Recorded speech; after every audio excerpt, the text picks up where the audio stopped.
Hey everyone, welcome to today's stream/video, and today I will be reviewing.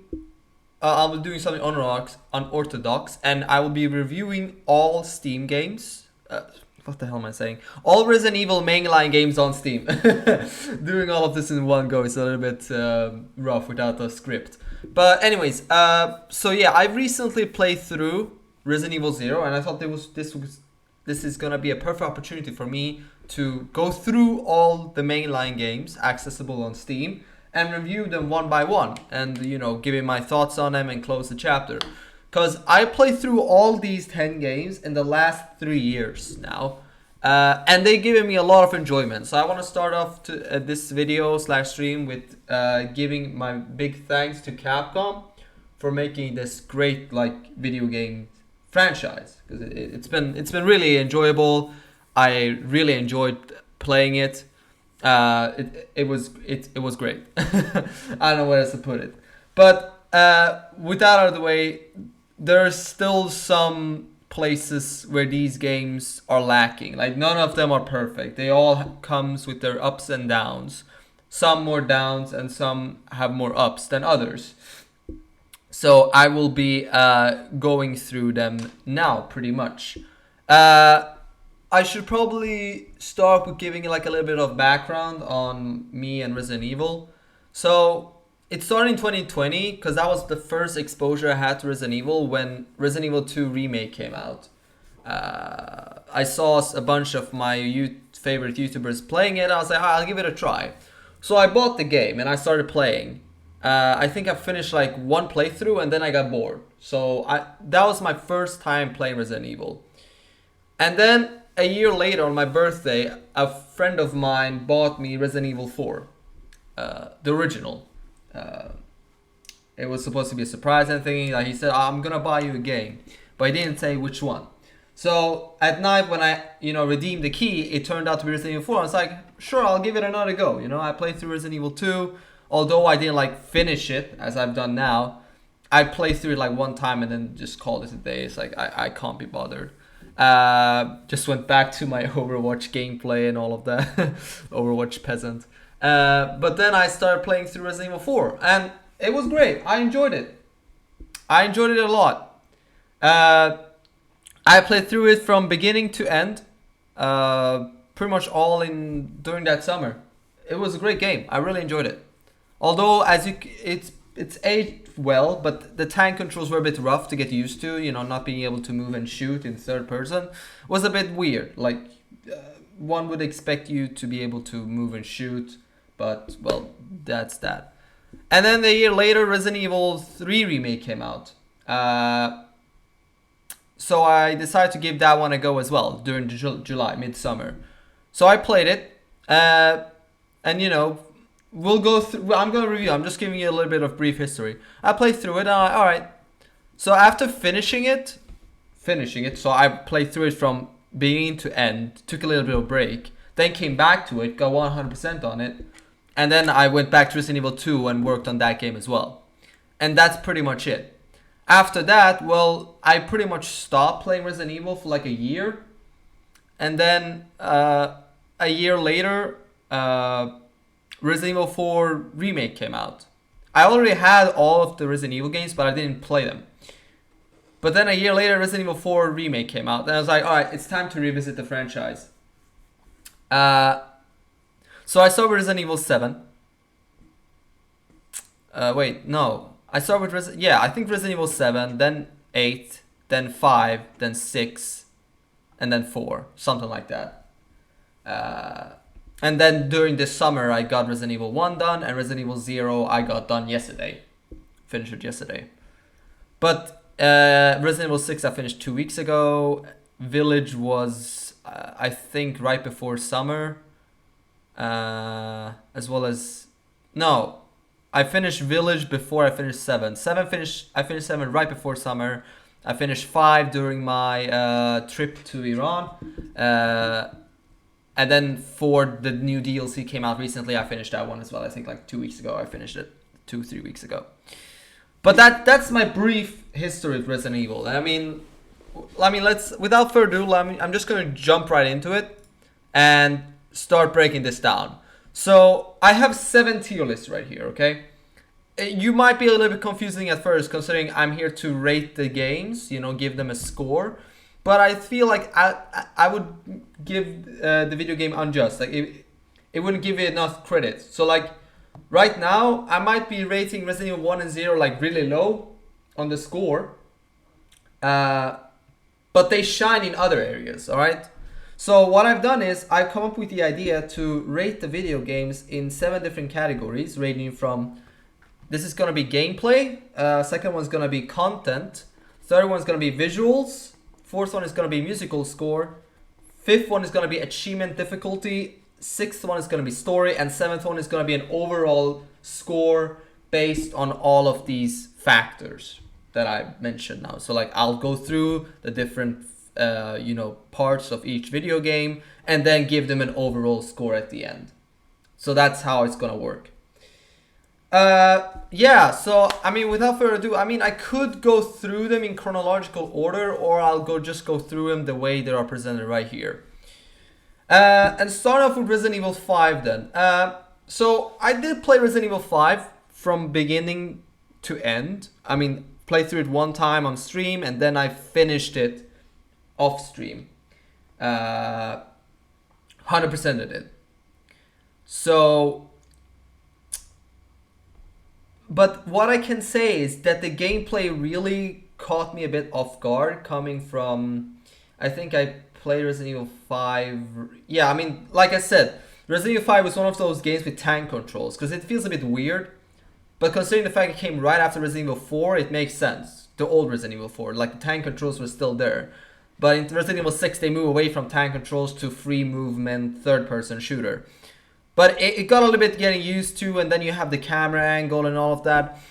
But gameplay, I mean, Resident Evil 5 plays off a lot on Resident Evil 4.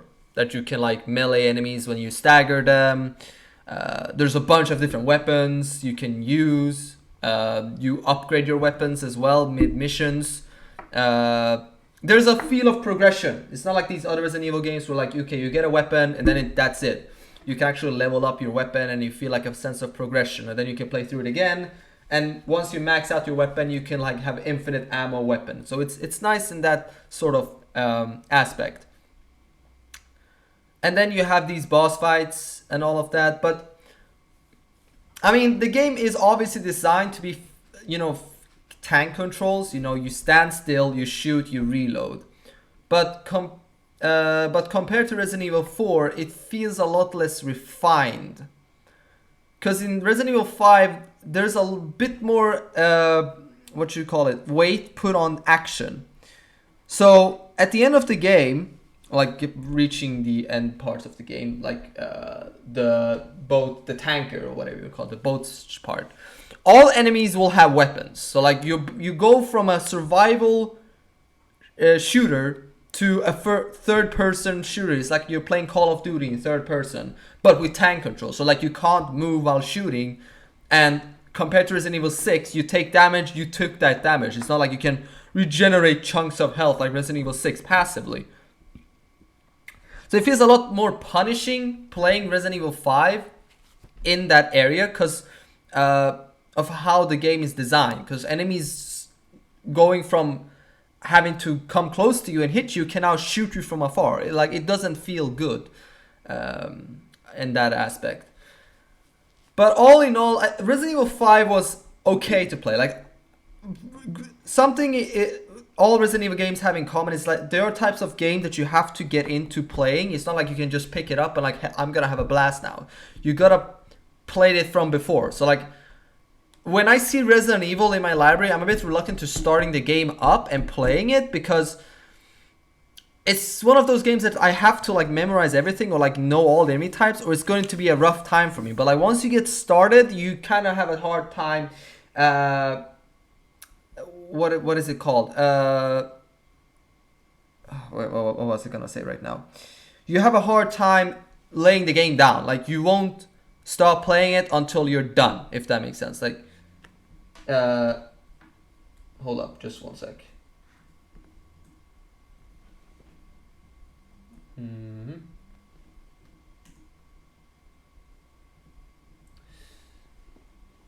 just... Maybe I should have wrote this at the start of the thing. But I'm going to do it right now. 1 sec. And maybe I can gather my thoughts while doing this. Okay, perfect. There we go. Right. Alright, perfect. Alright, back to it. So, rating Resident Evil 5 in this tier list. The gameplay is enjoyable, but this is just going to be a gameplay aspect. I will rate it a B tier, a solid B tier right now. I might move it around later depending on what I give these other games. But as of now, what holds this game back is the tank controls, as well as the introduction of too much action and shooter elements in a game that is all about survival horror. Because like your gameplay and your health and your mechanics are all based around the fact that enemies are supposed to be melee and coming at you in large amounts, and you're supposed to like make decisions accordingly. But here in the end, it's just like all enemies have AK-47s and they shoot you as soon as they see you. So like you can't take them out strategically because you're going to take damage. Sure, there's the cover mechanic, but it feels like it's half-heartedly thrown together. It feels messy. It feels out of place. But that's Resident Evil 5. On to the next game, which is Resident Evil Village. Resident Evil Village started off with first person, and then they added a DLC that allowed you to play in third person, which was nice. Like you could just relive Resident Evil 4 again, but in Romania. So like you're a scrap goblin. I'll get into that later in the content section. But the gameplay of Resident Evil 8 is very similar to that of Resident Evil 4. Unlike Resident Evil 5, like I don't think I discussed before, but I'll mention it again. Resident Evil 5 had 9 inventory slots that fill up weapon, ammo, armor, healing, all of that. You have 9 slots on your main character and 9 slots on your partner. And you know, it's a nice co-op shooter and all of that. Actually, let me go back to Resident Evil 5. Resident Evil 5 is a solid game when it comes to co-op. And it's nice that you have a partner with you that can actually do stuff. I feel like they took some aspects of Resident Evil 4 and combined with Resident Evil 0. But instead of you like having to control or multitask both characters with Resident Evil 0, the Resident Evil 5 AI enemy or ally is a lot smarter. And take that with a grain of salt. They can still be a bit retarded when it comes to reviving, but they're a bit smarter. But Resident Evil 5 from a co-op aspect is probably an A, S tier, like a co-op game. It's really fun. Solo game is like B. Like I'm rating these games from a solo perspective right now, to be fair, because most of these games are meant to be played solo, except Resident Evil 5 and 6. But anyways, let me go back to Village now. So Village started off with first person only, and then added third person as a DLC later on, which was nice. I played it both with first person and third person to, you know, try the waters, see what fits me both. And obviously I went with third person because it's much more nice. Third person is just so much more better than first person in a horde shooter, because you see much more, you can much easily check your surroundings rather than first person. So that was all good. But then when it comes to gameplay, I mean, it's solid. It's like I said, Resident Evil 4, but in Romania. So like you have these weapons, you upgrade them very much like Resident Evil 5 and 4 before it. You upgrade the weapons, you have the merchant or the duke as he's called in this game. That upgrades your weapons, you feel like a sense of progression. The end game content is nice, I'll get to content later. But you can get these infinite weapons which are kind of nice. Like you have these laser swords and karambi, and I think the game has grenade launcher, I'm not so sure. Yeah, it has grenade launcher, but like I said, it's been a while since I played, but there's a sense of progression, which is nice. It's not like you play the game from beginning to end with no like progression. You can upgrade a weapon, it's nice like that. And of course, it's third person. Unlike 4 and 5 though, you have free movement.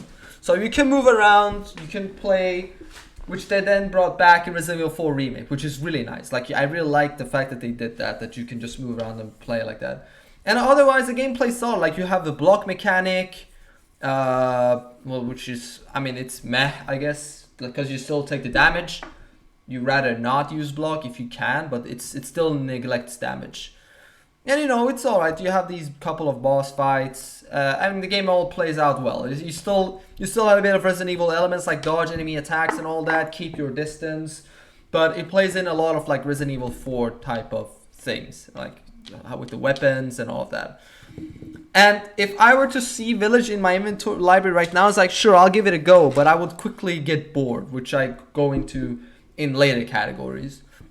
So rating Village just from a gameplay perspective or gameplay standing, like going into the game, just enjoying the game for what it is. Like you don't give a shit about the story or anything like that. The game is a solid A tier. Like I would definitely come back to it. New players can come back and play it. Like when the Resident Evil 8 first launched, it was a big deal. Like everyone was playing it on YouTube. Everyone was streaming Resident Evil Village. Like there was like no big YouTuber that have not played or at least heard of Resident Evil Village when it came out in 2021, I think, 2022. But it was a big deal. Now, yeah, 2022 I think it came out. Now, moving on to the first Resident Evil, or I should say it's a remaster of the first game. But some would consider Resident Evil 1 to be the most faithful remaster of the original. So the gameplay and camera angles are pretty much the same. The first two games, and then later on, second and third original, which I have not played, thankfully, because I hate this, but it's fixed camera angles. So like, let's say you go into a room, you move like a few steps forward, all right? Let's say this room doesn't have enemies in it. You press W key, you move forward. The camera angle switches. So you pressing forward is now your right.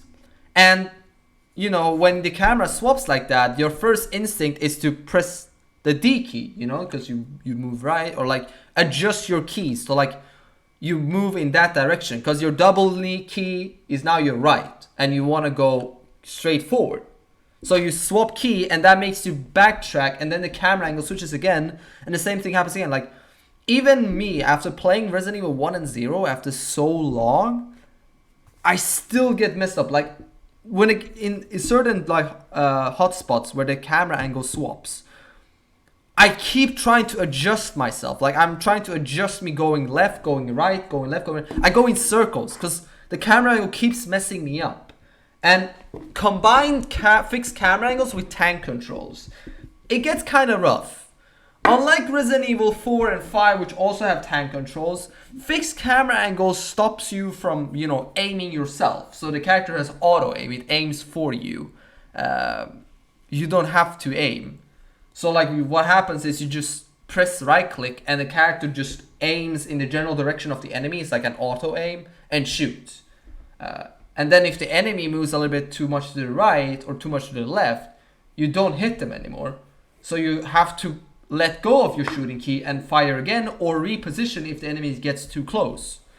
Which, like I said, it's a bit scuffed because the game Resident Evil 1 and 0 have not aged well in our current landscape when it comes to gameplay. Gameplay, they are awful to games to start playing. Like I almost gave up. I actually did give up with Resident Evil 1, and I didn't replay it until summer because I was bored. I had nothing else to play. I was like, sure, let's finish Resident Evil 1 for good. And I did. Alright, okay, once Resident Evil 1 is finished, I go to Resident Evil 0. But both of these games plays the exact same way. So instead of like, Resident Evil 0 is a bit different. But Resident Evil 1 itself, it's just fixed camera angles and tank controls is not a combination meant to be. Maybe 20 years ago, like keep in mind, these two games are from 20 years ago. You can feel the age they have had. It does not feel good playing these two games. Like really, I just don't enjoy it. Like it's hard.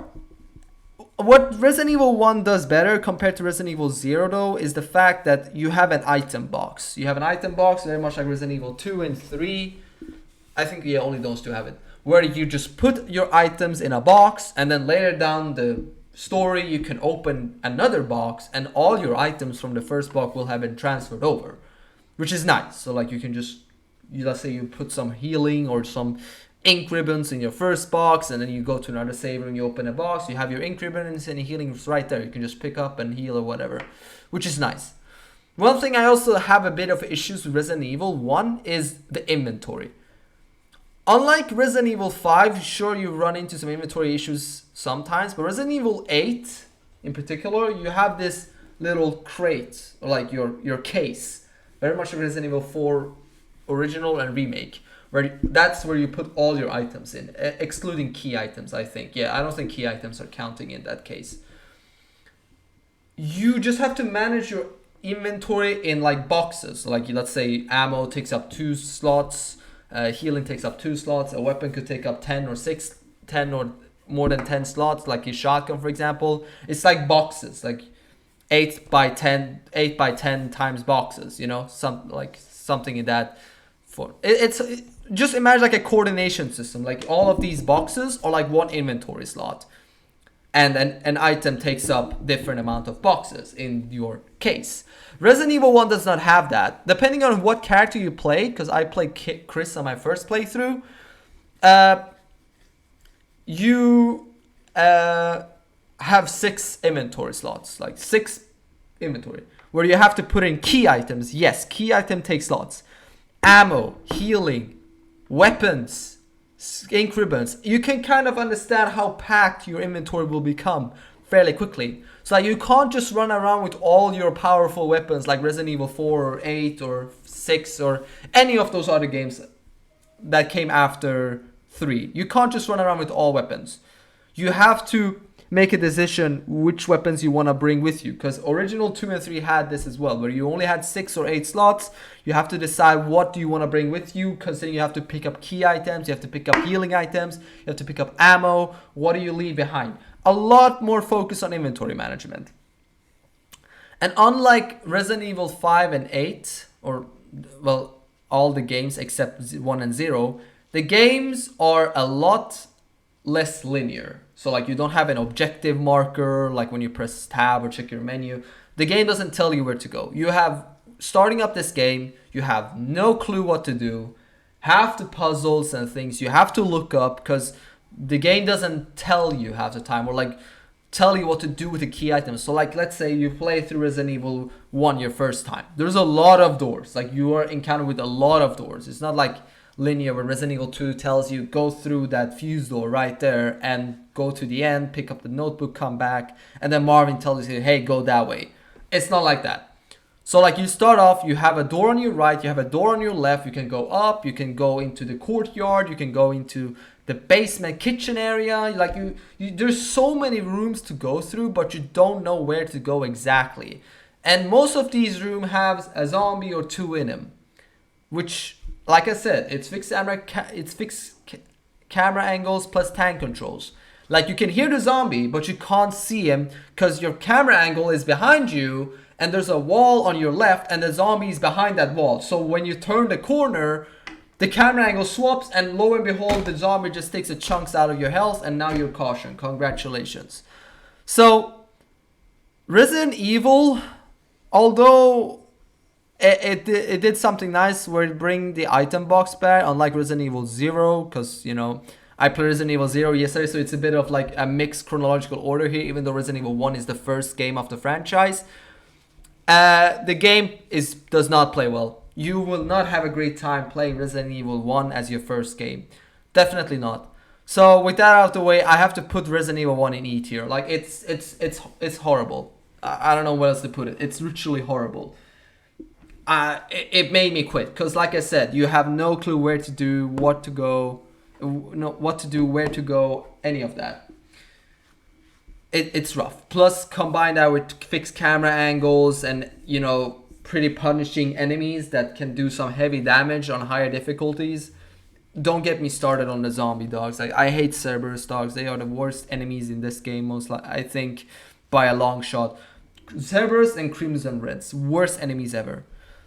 Resident Evil 0 does a lot of things similar to Resident Evil 1, but unfortunately does not do a lot of things better. Like, it does a few things worse. First off is inventory management.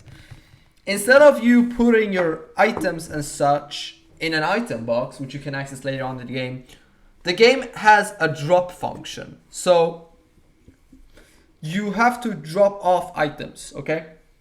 If you want to pick up another item. Like let's say both. Okay, let me just go into a bit more on gameplay so you understand what I mean.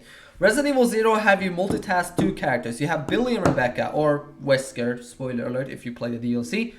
But you have to multitask two characters, okay? And these two characters can do different things. Like Rebecca can combine healing herbs. She has the mixing set. Meanwhile, Billy has the lighter. He does more damage. He has more health, unlike Rebecca who does less damage, has less health, and all of that. So you have to constantly make this decision, okay, who do you bring where? Like, when I play through Resident Evil 0, I usually kept Rebecca at the typewriter just to save. She was my packing mule. Like, I just gave her all of my spare items because she could not go anywhere close zombies. Like, one zombie bite, she would go into caution. Meanwhile, Billy took like 3-4 zombie bites until he goes into caution. Just horrible why they made Rebecca so useless in this mode. Like, she can't even push heavy crates or play the piano, which is needed for an objective. So it almost feels like you have a crippled second character on your team, which is Rebecca. Meanwhile, Billy has to do all the heavy work. So you either make the decision to bring both characters with you or leave one in behind. Because if you bring both with you, Rebecca might get injured. She might, and then you might have to use healing items on her. Or you leave her behind and have Billy clear everything out and then call Rebecca in. But that's the thing, you have to multitask two characters. Most puzzles require you to control both characters. Unlike Resident Evil 5 where you just do an interaction and your partner AI does something, here you have to do it with both characters. So you have to control both characters. And like I said, like let's say you want to bring a weapon, okay, to the next area. You have to transport it from one area to another, drop it off and go back and bring its ammo or healing, whatever. And unlike Resident Evil 1, shotguns, grenade launcher, and a hook shot, which is a stupid mechanic, takes up 2 slots. So like both characters have 6 slots. You want to use shotgun, let's say. You want to use grenade launcher, which are 2 important weapons for boss fights and enemies. Those 2 weapons take up both 2 slots each. And if you want to be efficient and pick up key items, you like need to have at least 3 or 4 slots open to pick these up at any given moment, or like at least 2 depending on where you are. Like training facility requires you to have at least 3 or 4 because of the amount of things you pick up. Meanwhile, train or like the later part laboratory treatment needs like 2 at least. But like I said, it's like the game is just so much more punishing when it comes to inventory management, and it does not have an item box so you can store items. You need to bring items with you and drop them off where you want them. It's horrible. I don't understand why they came up with this idea. Sure, you have a second character with 6 more inventory slots, but then you make heavy weapons take up 2 slots and a hook shot which doesn't do anything. The hook shot is like grappling hook. You need up until like 80% of the game, then you can drop off. But it's an obligatory item which you need to bring with you or drop off and go back and get it because you need it almost up until the end. And it takes up 2 slots. Like you go around handicapped carrying that hook shot because you need it for objectives. It's like so stupid. And there are some areas in this game where like the game forces you to play as a character because like the other one gets captured. They are like kidnapped or whatever. Like you need to control the other character and make your way through. So let's say you really like playing as Billy, and it's like sure, that's no problem. But the later stages of the game forces you to play as Rebecca. And it's like oh fuck no. It's like she has no health. You have to take down a Titan boss with her. Tyrant boss with her. She does so little damage. One hit from a Tyrant makes you go into caution or almost red immediately. You need to heal up. Like it's, oh my god, it's just so frustrating to talk about. And then like, don't even get me started on the boss design. So like, unlike Resident Evil 1 where you only had to control 2 characters, if either of these 2 characters die, you game over, start over. So like you need to multitask 2 characters to make sure that Rebecca does not die, but also that Billy is not taking too much damage while you're controlling Rebecca, which was a big issue when I played the final boss yesterday on hard difficulty. It was such a pain in my ass. I don't know how to put it, but like the final boss, Queen Lich, in this game are so stupid and deal so much damage on hard difficulty, and the lack of resources the game gives you. Oh yeah, let me mention this. Unlike all the other Resident Evil games, where enemies might drop some items, you might find items in weird locations. So like Resident Evil 2 and 3 Remake have fixed item spawns, okay? But if you kill an enemy, sometimes it might drop an item as well. It's not 100% guaranteed. Resident Evil 1 and 0 only has item spawns. And playing on harder difficulties removes some item spawns. Like, you are so limited on resources in Resident Evil 1 and 0. Like, unlike Resident Evil 1 where you just have to kite most enemies, because like the zombies and all that are pretty easy to kite, because you control one character. The second character, Resident Evil 0, like if you control Billy, like Rebecca might get stuck. She might get hindered. Then you have to go back and save her before she dies. So like it's so dumb why they did this. Like I don't understand. I really don't know. Like, okay, I'm just gonna put Resident Evil 0 in F tier, okay? Gameplay, do not pick this game up. It's not worthy of your time. You're not gonna have a great time with it. It's simply not good, okay? Because it's just so frustrating with bosses. Every single hit feels undeserved because of the limitations of the game with the tank controls, fixed camera angles. It's just rough. It's really rough. Gotta take a hydration break right here, speaking for 30 minutes. Alright, on to Resident Evil 3 Remake. Resident Evil 3 Remake plays a lot of Resident Evil 2 Remake. Only difference here is you have a dodge mechanic. The dodge mechanic is really good. I really enjoy dodge mechanic. You can pull off some really nice dodges, and then the game goes into slow-mo and really makes you feel like an action hero like that.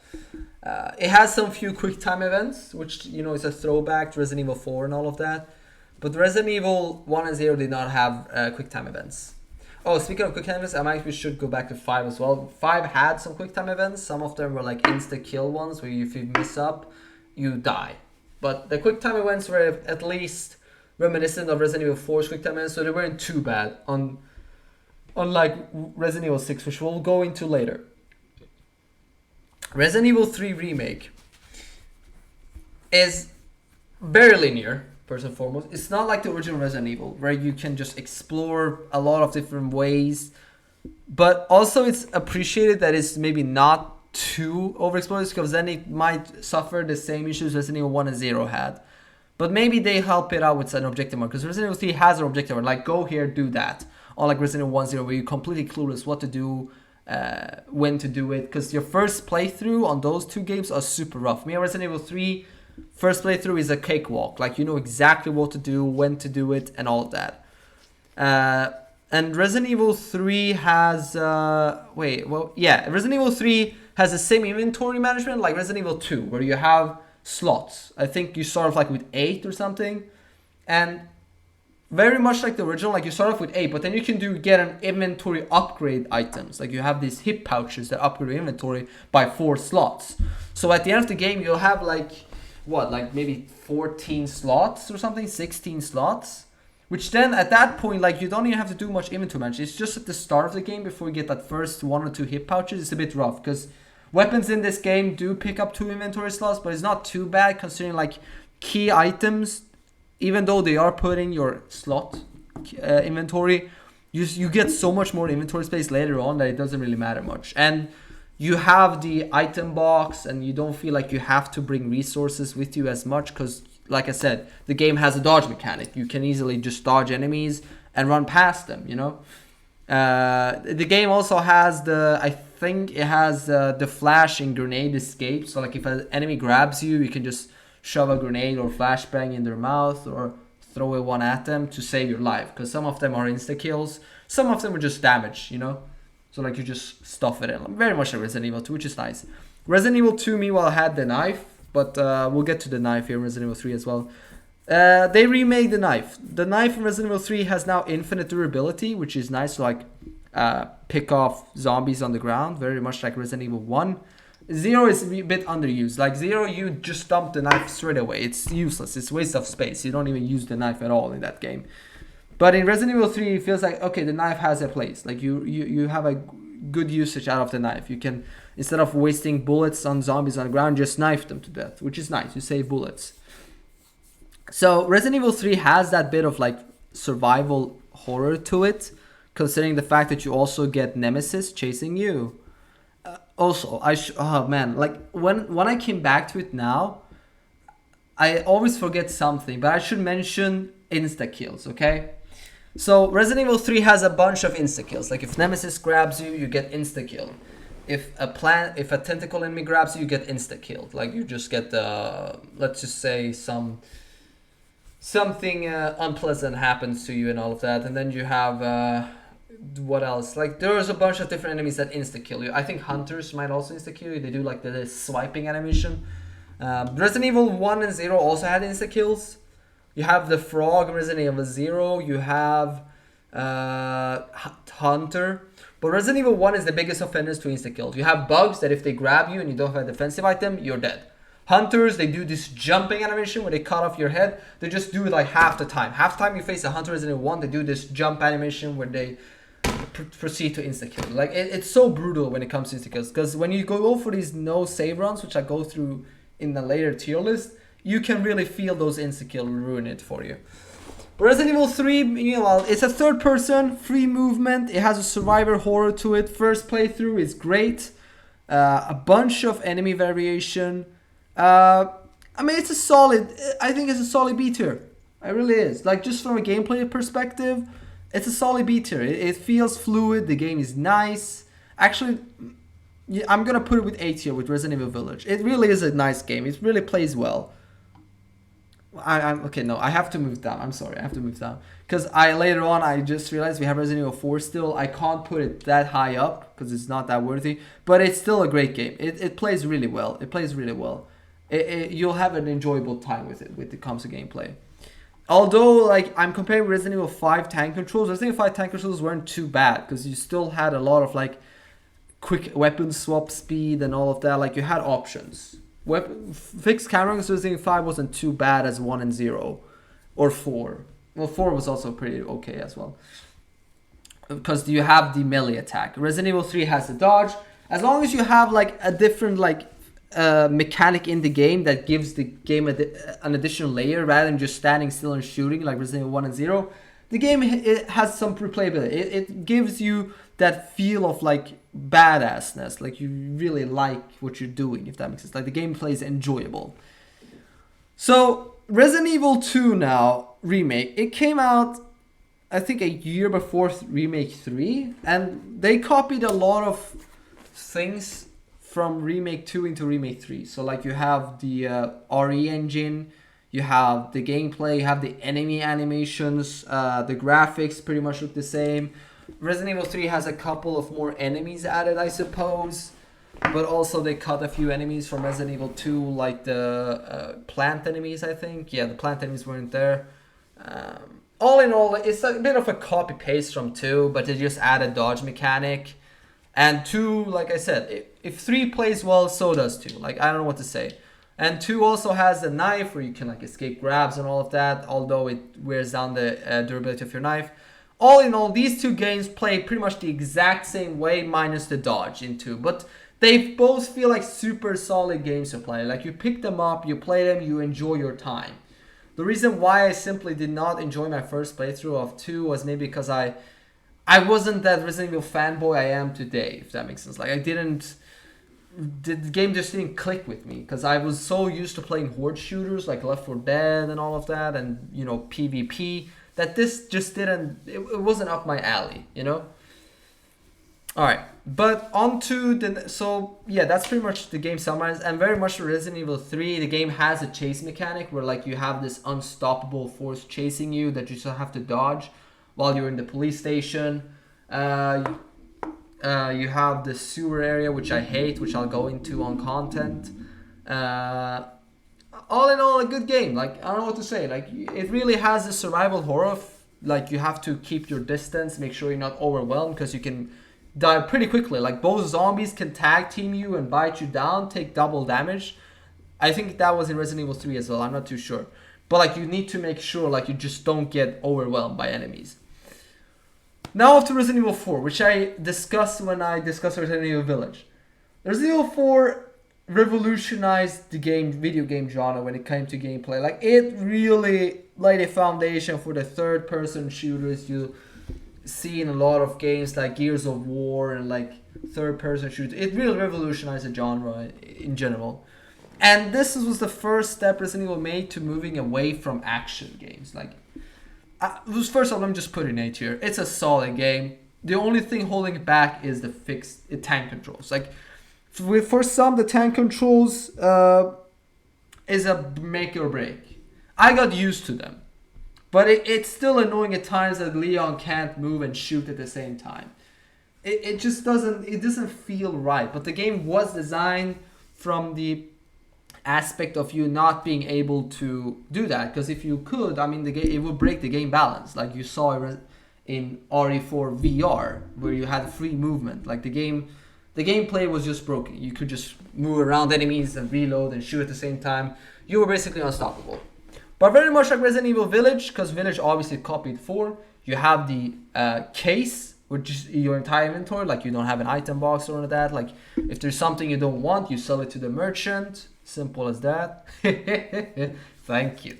And yeah, it's like a bunch of different enemy types. The fluent melee mechanic in this game, like every weapon feels usable. Like you use a shotgun, you just mow down complete entire crowds of enemies, so they all just fall over. You can stun big tanky enemies like the Dr. Salvador, and then you run up to him and kick him. And yeah, the kick and the suplex really feels good. Like everything just feels good to use. Sure, later on the game has the same issues that Resident Evil 5 has with miniguns like JJ and ranged weapon enemies that just unfairly like removes your health, which I could hold the games back, but that's like the end of the game. It's like 5% of the game is really frustrating, the other 95% is like great, like really enjoyable. And the game has aged really well. Like if you pick it up right now on sale or like play it after like 18 years after release, it still holds up. Like the gameplay still feels great. It still is nice. Although the fake tank controls are a bit limiting and holding you back, the game has the sense of progression and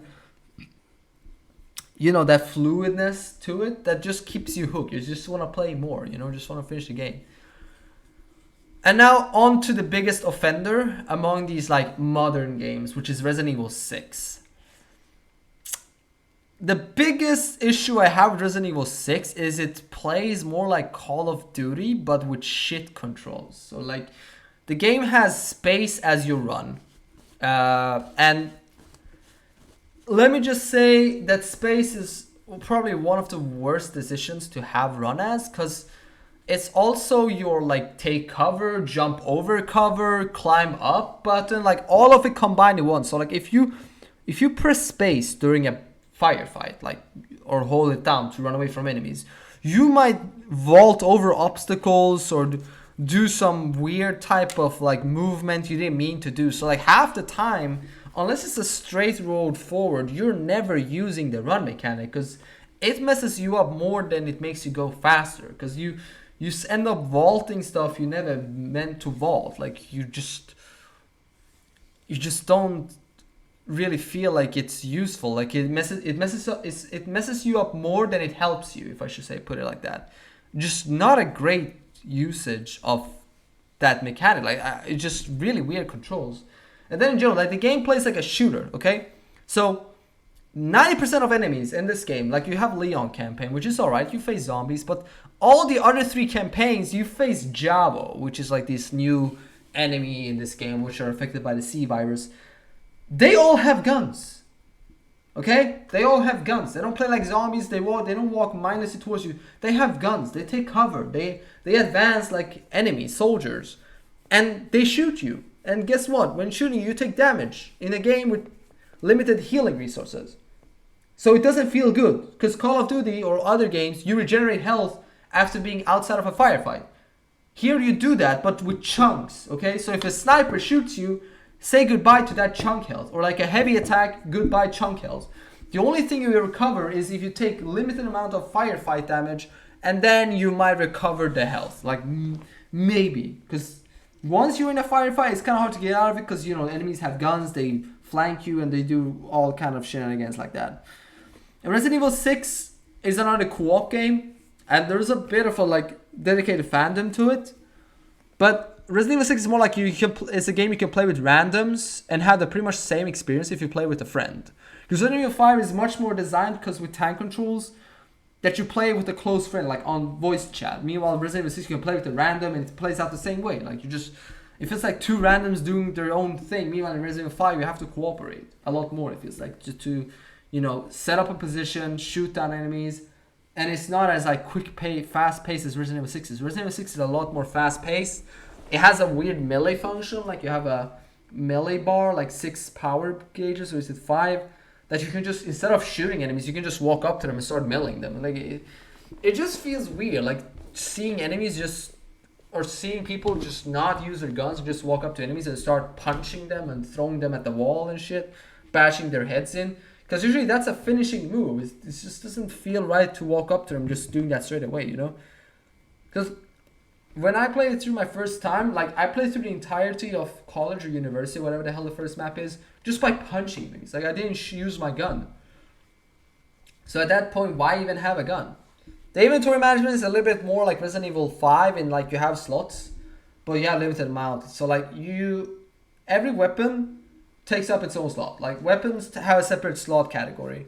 But ammo and heals and utility items like grenades or like remote mines, they share slots, and you have like 10 or 11 slots, and every one of these gets filled up fairly quickly, and you have a rough time where you have to decide, okay, should I remove flashbangs, should I remove grenades? Because if you want to have at least one healing item and an ammo type for each weapon, you're pretty much full on inventory. Like you have no more room left for utility. So it's that a bit of a trade-off you have to make there when it comes to inventory management. But other than that, like the game just feels like a shooter. Like you're not playing Resident Evil anymore, and like the damage you take, although the game has free movement and third person, it's just boring, man. The game just feels bland. There's nothing like separates it from the rest, you know. It's just like feels just like your average third person shooter with some zombies mixed in there, and that's pretty likely. Like the zombies are barely in this game, to be honest. So ranking it in the tier list right now, I have to give it a D tier, okay? Because although it's like third person and all of that, the game just doesn't play well. It doesn't feel great playing it. Like I don't know what to say, man. The game just doesn't feel great playing. Like I literally played it and I almost fell asleep playing because of how boring it is. Like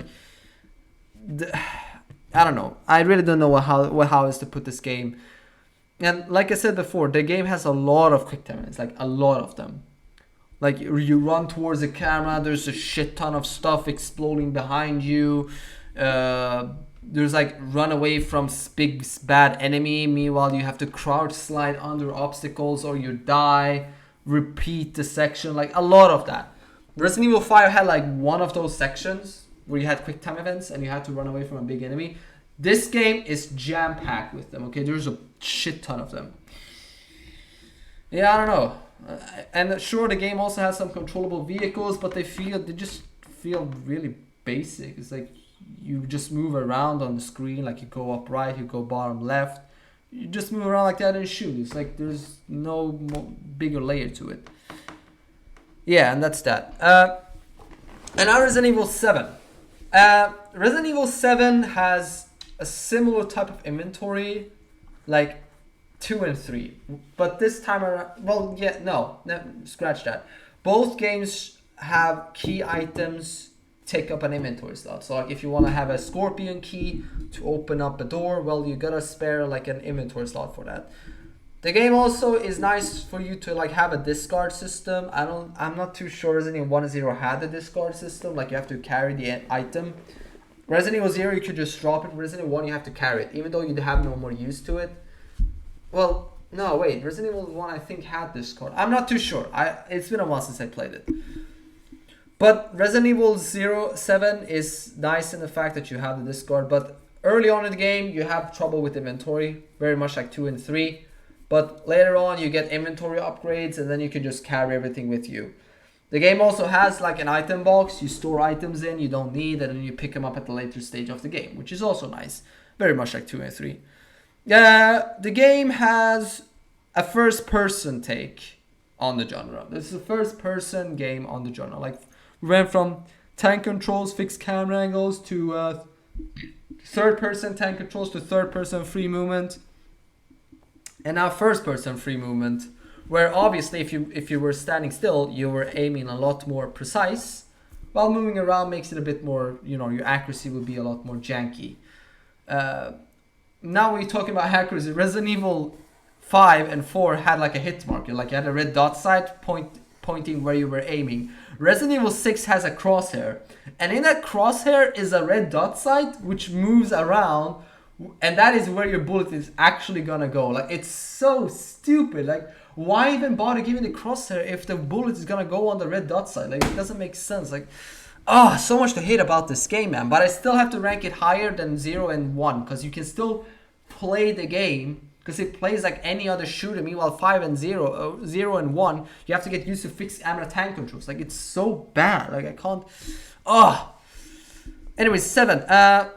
Yeah, so like you have these, you go around, you pick up, there's a lot of like exploration to be done, but very much like Resident Evil 2 and 3, it's not like overwhelming at 1 and 0. Like, although there's a lot of different doors and rooms to go into, the game tells you where to go. Like, you have a clear objective on where to go, what to do. So you just go ahead and do that.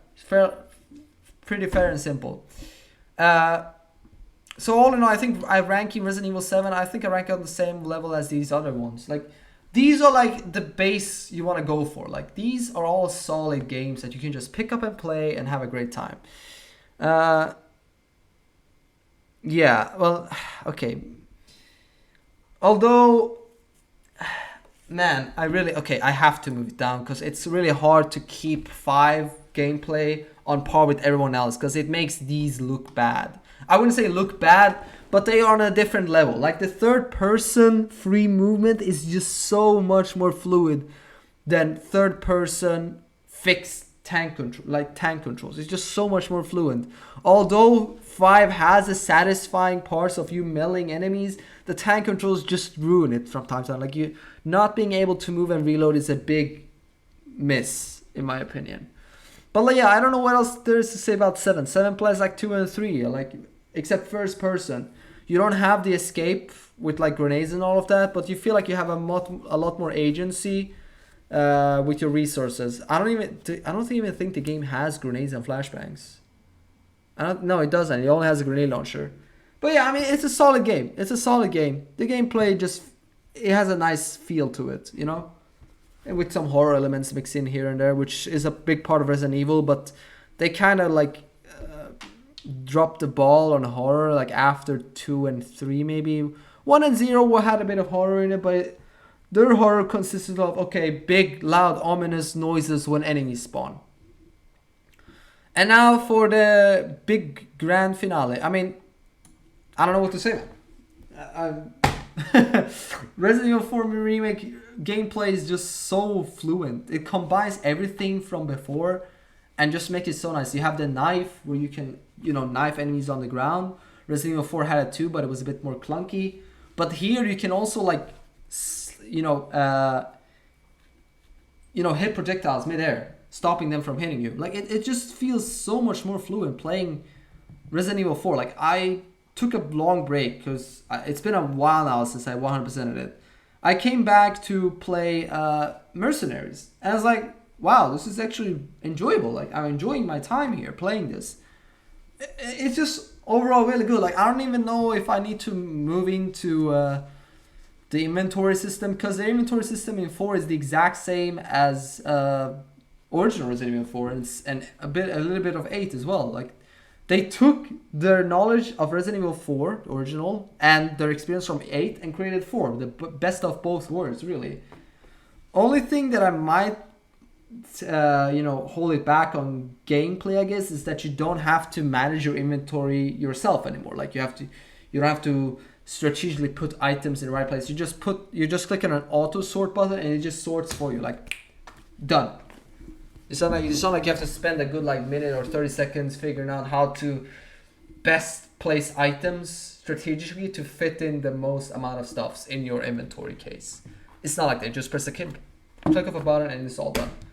But yeah, it's really nice that you can just you buy case upgrades, very much like Village and Original 4. You upgrade your weapons. The weapons play really nicely. They all have their sort of usefulness. No weapon really feels like it's super strong than any other. Yeah, it's overall really nice. Like all the guns have oomph to it, and it really feels like you are putting a dent into enemies. It really feels like you're doing stuff. Unlike other games where it feels like you're just shooting enemies and hoping that they go down, like Resident Evil 1 and 0. There's no indication of when they're going down. Just hope for the best, Or Resident Evil 6, which is a fuckfest, so you just run up to enemies and melee them. But yeah, I mean that's for gameplay. That's for gameplay. To make it easy on me now, I'm going to go into the second tier list, and this will be visuals. I'm mixing up the order now, but I want to go visuals because it's about a lot easier to do than content. So for visuals, Resident Evil 5 really holds up to date. The graphics looks alright. There are some areas that are a little bit rough around the edges, but it really looks alright. The graphics are really well made. Solid B tier for being such an old game. It really looks up and holds up today really well. Village, I mean, it's graphics for like 1 or 2 years ago. Super solid graphics, S tier. I don't really know what to say. Like the game looks super good. Like it really looks well made. Resident Evil 1 has seen better days. It does not hold up as good as 0 does. 0 has some really nice... Because here's the thing, alright? Because these are fixed camera angles. You can't look any way you want. So they had to make sure they put a lot of resources into the surroundings, okay? So they look good. And the surroundings in Resident Evil 1 does not look good at all. Like they have not aged well.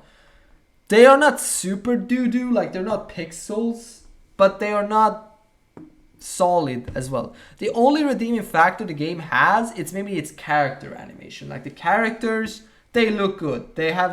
You can see a clear upgrade on the characters, but the environments looks all the same. The game swaps between super old cutscenes to new cutscenes. It's a bit janky on the graphics. E tier. I'll give it an E tier. Resident Evil 0 has some similar issues as 1. They did come out around the same time, but Resident Evil 0 has a bit of an upgrade in a few areas. Like the graphics on the areas look a lot better. They look more solid. The quality looks better. Like I have to just give it a solid C tier because the game really looks beautiful. Like if you take your time and look around the surroundings, you can really see details like put into it. Not super ugly like Resident Evil 1, but not super great like 5. I wouldn't say it's on the same level as 5. Resident Evil 3 remake, like super solid graphics.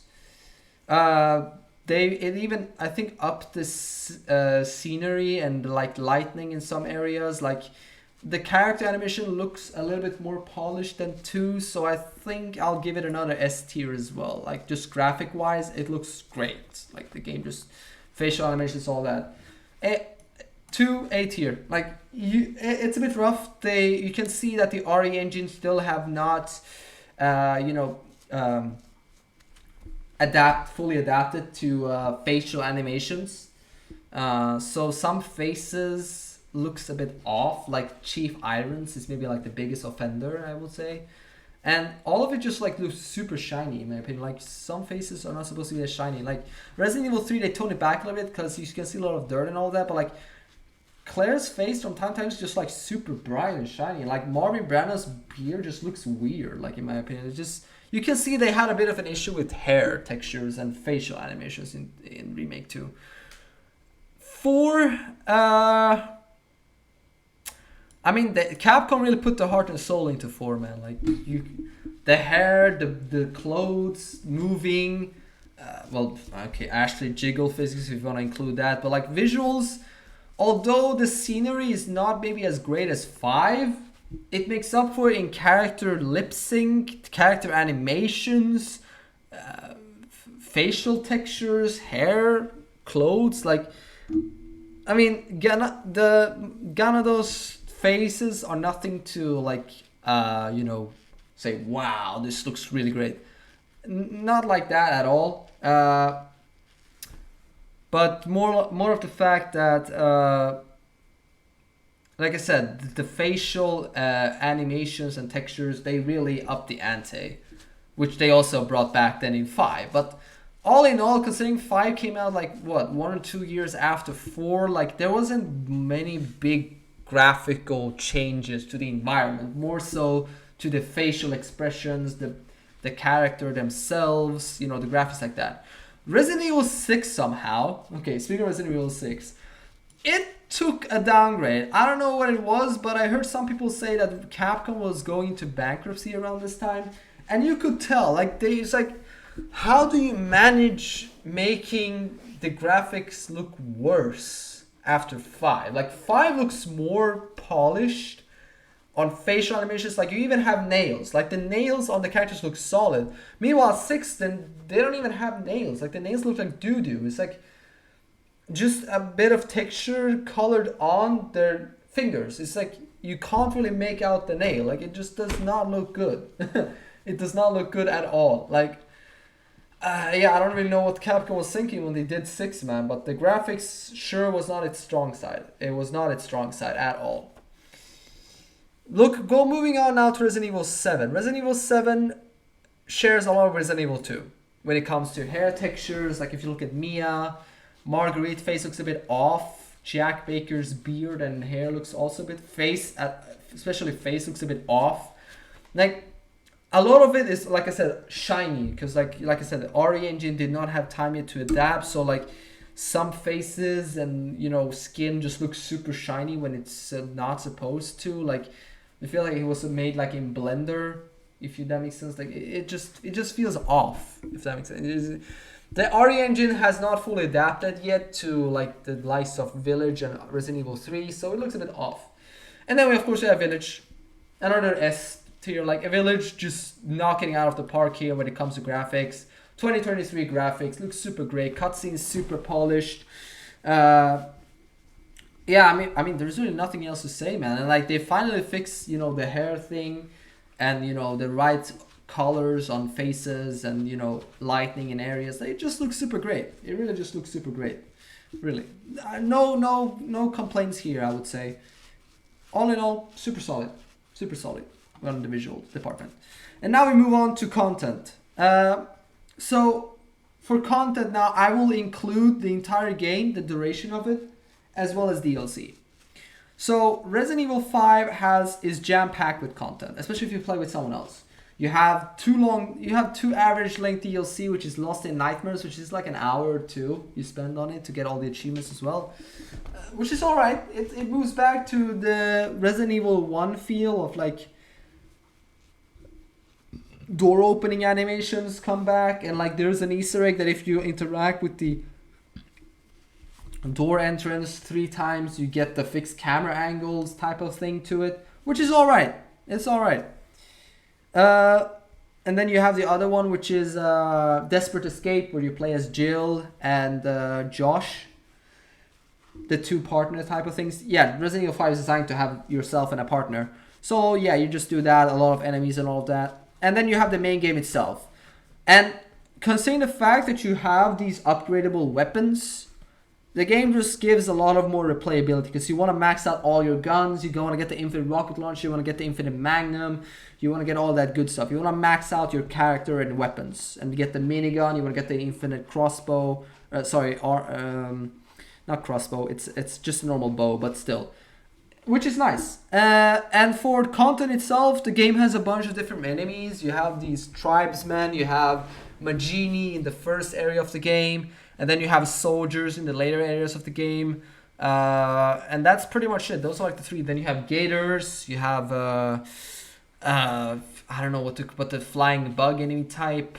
But like the game is clearly divided into separate sections that you can make out. Like you have the I wouldn't call it village, but like the city part, and then you move into like the swamp area, tribe area, and then you move like underground ruins, and then last but not least, you have the boat, or like the ship ferry. Oh, you also have the oil fields, but like there's a lot of different scenes or like areas in the games, which gives it a lot of content, as well as yeah, like you have a lot of end game stuff to like max out all your weapons. You have DLCs, which just adds on top of it, and then of course you have the multiplayer modes, which they are kind of dead, but they're all right. They have mercenaries, they have unlockable content. So when I played Resident Evil 5, it was jam packed. It was definitely worth the money I spent on it, which is like what, 10 euros, because it was on sale. Super solid. Really much, a lot of content, a lot of things to do, a lot of replayability, maxed out weapons and all of that. Super great. I enjoyed it. Now for Village. Village also shares a lot of Resident Evil 5, where you like have to max out your weapons. But unlike 5, they reuse a lot of areas for its DLC. So in Resident Evil 5 DLC, you have a complete new mansion with a new enemy, as well as like undiscovered parts of the oil field, or like the underground ruin / oil field area, underground lab, as well as ruins, whatever you want to call it, like the Tricell factory, whatever you want to call it. Just completely remade areas just for 2 DLCs. Village, they just reuse it. Like you have the Shadows of Rose DLC, which is just reused content from the main game, like reused areas. There's like nothing new really to it. It's just like, sure, you have cutscenes that looks great, but like content wise, I mean, unless you're not going for maxing out all your weapons or achievement, there really isn't much to. Like you have the main game, you have the DLC, and then you have mercenaries, and that's it. And mercenaries is pretty much like the 4 mentioned things, where it's like reuse areas of the map to play mercenaries on. Resident Evil 5 had that too, but they had 2 solid DLCs to make up for it. Resident Evil Village only has, like I said, reuse content, mercenaries, and the main game where you max out your weapons. I mean, still there's replayability or like content in the game, but unfortunately not as much, or like not as big as Resident Evil 5 in my opinion. I would also say that the main game is kind of short if you would rush through it.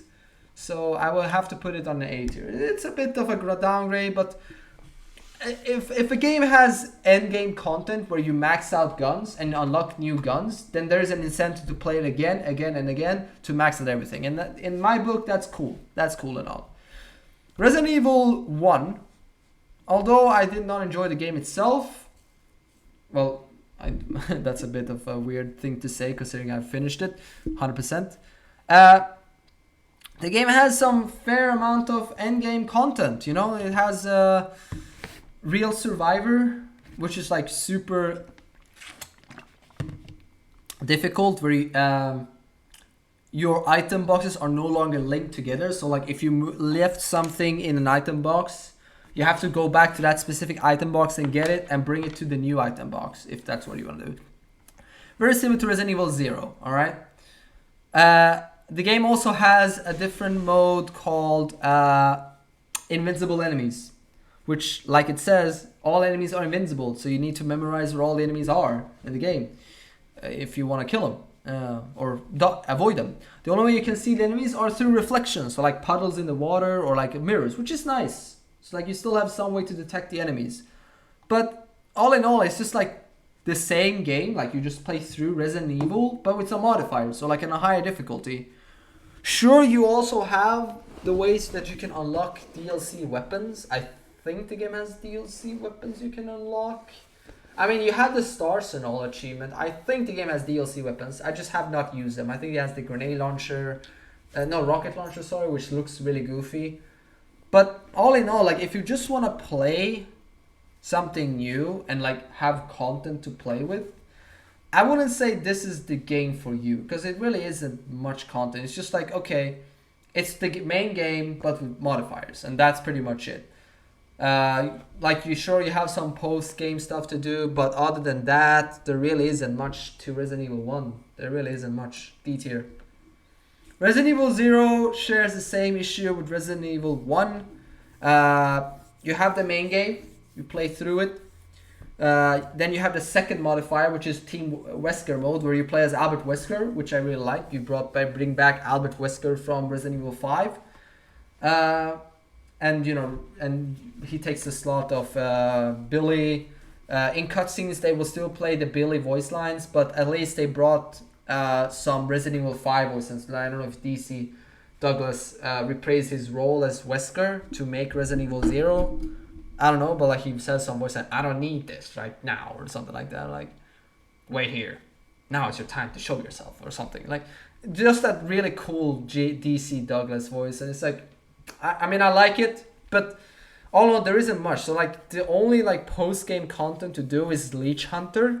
So like, you beat the game once, and then you unlock Leech Hunter. And Leech Hunter is you have to play through the entire training facility, which is like the biggest part of Resident Evil 0. Again. Let me just go. Okay, I have to go through the content on every one of these games. Resident Evil Village has the village, the castle, Morial's reservoir, Donna's house, Heisenberg's factory, and then the Chris section at the end. That's pretty much it. And in Shadows of Rose DLC, you revisit the Castle Dimitrescu, as well as Donna's house, and that's pretty much it. And then underground, under the, where the, I forgot the big little, the mold, whatever. The big thing, whatever. The Megamycete, right? The Megamycete. That's all you do in Resident Evil Village. Resident Evil 1, you have the mansion, which is the biggest part, of course, where you spend most of your time in the game. Then you go into the courtyard. You go to Lisa Trevor's outhouse. You move down to residence, underground laboratory. Well, first underground laboratory, I should rather say, which is under residence. You go back to Spencer Mansion, and then you go to the real underground Umbrella Laboratory, which is your second like big part of the game. But most of the time, you have the Metroidvania where like you come back to the Spencer Mansion to unlock new doors that were locked before or that you couldn't access. Village really doesn't have that, except like the main village area where like after you're done visiting castle, you get a new key item, you can like unlock new areas in the village, and it constantly like swaps and alternates the map. But going back to Resident Evil 0 now, like I'm sorry for being all over the place, like I'm just doing this on the top of my mind now. Resident Evil 0 spends like 10 minutes or 20 minutes on the train area, which is weird because like it's the box cover art, like you expect to spend a long time in train. And when I played through my first time, I thought like, wow, is the game really this short? Because I thought I would like spend a lot longer time on like this area, because usually Resident Evil games have a 3-section type of division, like so they divide the game into 3 distinct areas, if that makes sense. So I thought like, okay, wow, this game's gonna be great. And then I came into the training facility, which I spent like 3 hours in because I had no idea what to do. But like once you get to learn the game and all of that, the game pretty much finishes in like 2.5 hours, something like that, 2-hour mark. S rank is like under 3.5 hours, so it's pretty,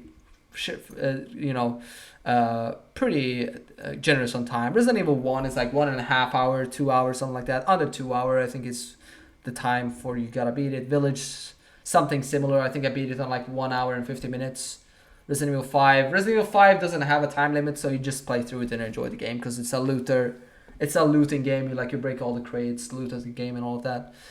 Resident Evil 0, like I said, it has a lot of different areas, which they obviously put a lot of care and effort into, which I explained in the visual department, with the areas looking great. Like you have the treatment facility, you have the underground lab. Of course, every Resident Evil game has a laboratory. You have the training facility, you have the train. Yeah. But other than that, it's like the DLC content just reuses the main game. And Leech Hunter, although it's an interesting take on it, it's just training facility. Like you just go through training facility. It's just reused. So there's really nothing else in the game except reuse. So I'll guess, because it has 2 different modes, I'll put it on the same level as Resident Evil 1, but it's like, it's nothing new in the DLC. It really isn't. Alright, so Resident Evil 3. I really don't know what to say, man. Okay, that's a bit too harsh. I think I put it in a. That's a bit too harsh. Resident Evil 3 was a bummer. A lot of COD content. I don't want to get into it because I haven't played the original. I don't know how much was COD actually. Sure, they introduce a new bunch of enemies and you have Nemesis and all that, but Nemesis is underused as hell. I always make fun of it because the 18 plus version of the game, the porn version, has more content in it, or is longer than the actual Resident Evil 3 remake. It's funny. It's kind of funny how that is. And that other game is a side scroller. I'm not gonna mention any names here, but like, wow, I'm just a bit surprised that's. God, fuck off. That's the thing with that. So yeah, I mean, there's really not much to say about Resident Evil 3. Like, sure, you have the content shop at the end of the game where like you can buy DLC, weapons, items, stuff to make the run through easier. But other than that, the only thing Resident Evil 3 has are two higher difficulties, which are all designed from the fact that you have bonus weapons. So like you play through your game, first playthrough on, let's say, standard. I usually play on hard. And then you unlock the next difficulty. I forgot which that is, but the last difficulty is Inferno, which is like Nemesis is super fucking fast. The game is expected to have infinite rocket launcher, because you kind of need rocket launcher if you want to get S rank on that difficulty, which I'll get back into in achievement/difficulty tier list. But yeah, the game is just not replayable. It's like, unless you want coins and achievement, there's really nothing else there. It's like, replay the game. Oh, you're done? Replay the game. Because they cut mercenaries, they cut so much content out. You can beat the game in like under 2 hours, 1.5 hours. There even is a video on YouTube where you can beat the game, get all the achievements under 2 hours, and refund the game.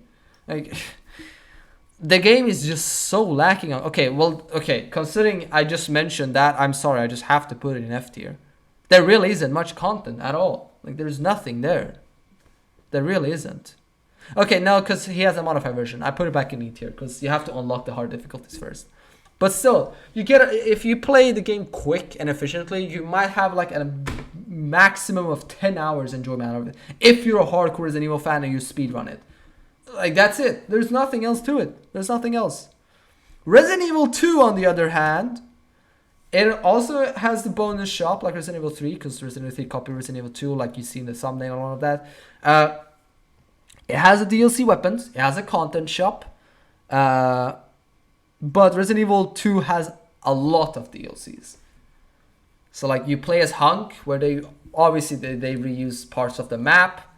But they have a lot of different side stories. Even though they reuse it, they're all different scenarios with difficulty. You play as Kendo, you play as Hunk, you play as I forgot the major of Raccoon City, but his daughter, and how she dies to Chief Brian. So like, all the things you see in the main game can be explored more in the DLC, which is nice. Like, the DLC contemplates the main game.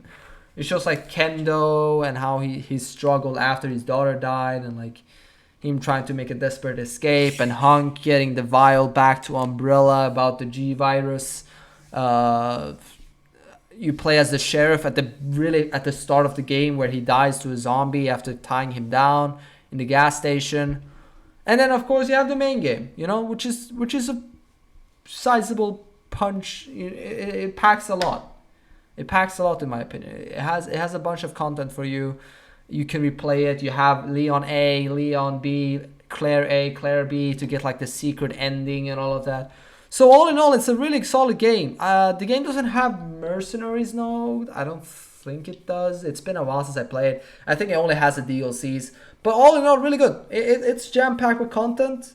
Maybe not the same level as... it doesn't have the same much content because you play through it once and like you find your weapons in the same location. It's not like you have to max out your weapons with in-game currency. Nothing like that. Really, it really isn't. It's just like you play through the game, you enjoy it for what it is, and that's it. You call it a day. And then you also have the DLCs if you want to challenge stuff, because the DLCs can get a bit challenging. They are kind of hard in my opinion. And now for S tier, Resident Evil 4. Like, it shares a lot with Resident Evil 5. It has mercenaries. It has a separate DLC, separate ways, which has been remade in Resident Evil 4 now recently. You max out your weapons. You play through the game. Although the game is like very much the same like Resident Evil 5. And they reuse a lot of stuff in the DLC for Resident Evil 4. What differentiates 4 from 5 from 8 though, in my opinion, is the fact that you have mercenaries, which adds another layer to it and introduces a new enemy, Mega Salvo, that was cut from the game. So it's like, if Resident Evil Village had mercenaries instead of just like, oh no, it does have mercenaries, but it's reused areas of the map. Bit tough here. I don't know. I kind of feel like I'm doing Village dirty if I don't put 4 as the same level, because separate ways Resident Evil 4 pretty much is the same as this main game. Like, they reuse the exact same locations, the exact same enemies, but they just add another story, different layer to the story, which they do in 8 as well. Like, you have Shadows of Rose. Like, they build upon the story and the ending of Resident Evil 8 and how Rose is ready to move on now with her life and all of that, or except for what she is, you know. So I kind of feel like I'm overpraising Resident Evil 4, although it was like my real entry to the franchise and the first Resident Evil 4 I 100%ed. I still have to be a bit unbiased and like give it a fair review. Resident Evil 6. Resident Evil 6 has 4 different campaigns. So already there's a lot to dive into in Resident Evil 6. You have mercenaries. You have 4 or 5 different online modes. You have mercenaries with Left 4 Dead collab. So like, there's a lot, you know. But after playing through the game one time and like maybe getting all the emblems, there really isn't much left. But you can't deny the size of the game. So like, you have 4 campaigns with so many different multiplayer modes. If you have a bunch of friends to play multiplayer with, there's a lot of content. And then you can play Mercenaries, the 2-player, which I don't think any other game has. Like, multiplayer Mercenaries, it's like always single player. So, I mean, as much as I hate the game, I have to give credit where credit is due. Although it doesn't have, the end game weapons where you like max out your weapon or like have infinite ammo, it still shares like that looter kind of thing. And I have people in my friend list that have like played 600 hours of the game. So like, you can't deny there is content in the game, like, because no one plays the same. And like I said, there are 4 different campaigns. If you don't like one, you play another one. It's simple as that. But no other one of these games have 4 campaigns to play. There's only like 1 campaign from like 2 different perspectives, like Resident Evil 2. But this one has 4 distinct campaigns, all with different objectives. Like, it doesn't share objectives with 2. Like, Leon and Claire at the end both need to escape the Umbrella facility or make it down to Nest.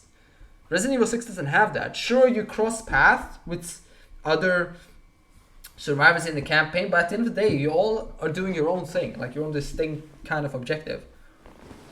And now to Resident Evil 7. Resident Evil 7 has a lot in it, a lot of content. You have the main game, of course, and the main game also allows you to make 2 different selections.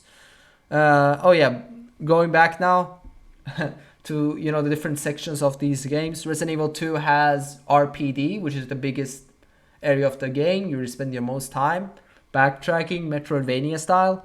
The garage plus sewers. You backtrack once again, but once you make it down to Nest, that's a point of no return. Like, once you're down in the Nest, that's it.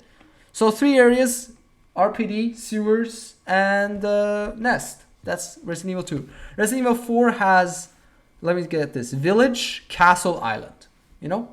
All 3 kind of big areas. You spend like equal amounts of time. Maybe spend more time in the castle if I'm gonna be honest, because it's kind of big. A lot of backtracking needs to be done there. Resident Evil 6, there's so many areas to talk about, but one area that's off visited by all characters is China. Funny enough. Yeah, so it's like a big outbreak in China. We have to visit, but the environments and maps they had to create for all the different campaigns, like only Chris and Jake go to Edonia, which is this supposedly Balkan state, or like Ukraine, or like Eastern Europe next to Russia. It has a Russia feel to it. But Leon spends all his time in America, in the college or university, whatever it's called, and then he goes down into Chapel and Simmons Underground Lab. Meanwhile, Ada visits the sub, which no one else visits, and then goes to the underground lab, Simmons Lab, and then, I mean, they all eventually end up in China, but then they go separate ways. Like Leon and Helena, they go after Simmons, so they fight in downtown China. Meanwhile, Jake and Pierce, they get on an aircraft carrier and fight there. Like I said, there's a lot of different branching pathways. There's a lot of details. There's a lot of different content to be played and replayed in case you want to play as the other character, because you can play as either Chris or Nivens or Helena or Leon. They have different weapons, different loadouts, a lot of different things to try out. So maybe if maxing out your weapon is not your taste and you just want new content, Resident Evil 6 is the thing for you, in my opinion. Resident Evil 7 has the Baker House, Marguerite's Treehouse, Lucas' Playroom, whatever. I don't know if you want to call it Playroom, but yeah, his little own area. And then you have the boat, the mines, and the finishing in the guest house. You start off in guest house, you end up in guest house. And that's the game, pretty much. Solid like 2 hours or something. Meanwhile, Resident Evil 6, you have to spend like at least 1 hour on each campaign. Makes it double the amount of time, in content. So for Resident Evil 7, you have the same. Wait, this is I'm messing up. Yeah, so Resident Evil 7, unlike the other games when it comes to content, because I should probably talk about enemy variation. Resident Evil had a lot of enemy variation. Village was really bad in enemy variation. 4 has great enemy variation. 5 also had great enemy variation. Maybe I should add enemy variation as well and keep that as a factor to put in, taking consideration here. Cause man, but Resident Evil 7 has a lot of DLCs to it. Like you can play 21 in one DLC, which is a pain in my ass. I'll get to in difficult later. You have Bedroom, which has this horror-esque. I need to make sure everything looks the same way when Margaret comes back. You have Daughters, which is this little side DLC before everything went to shit. You have End of Zoe, where you play as this Jack's brother Joe, which is this big hulking man, just punches the molded.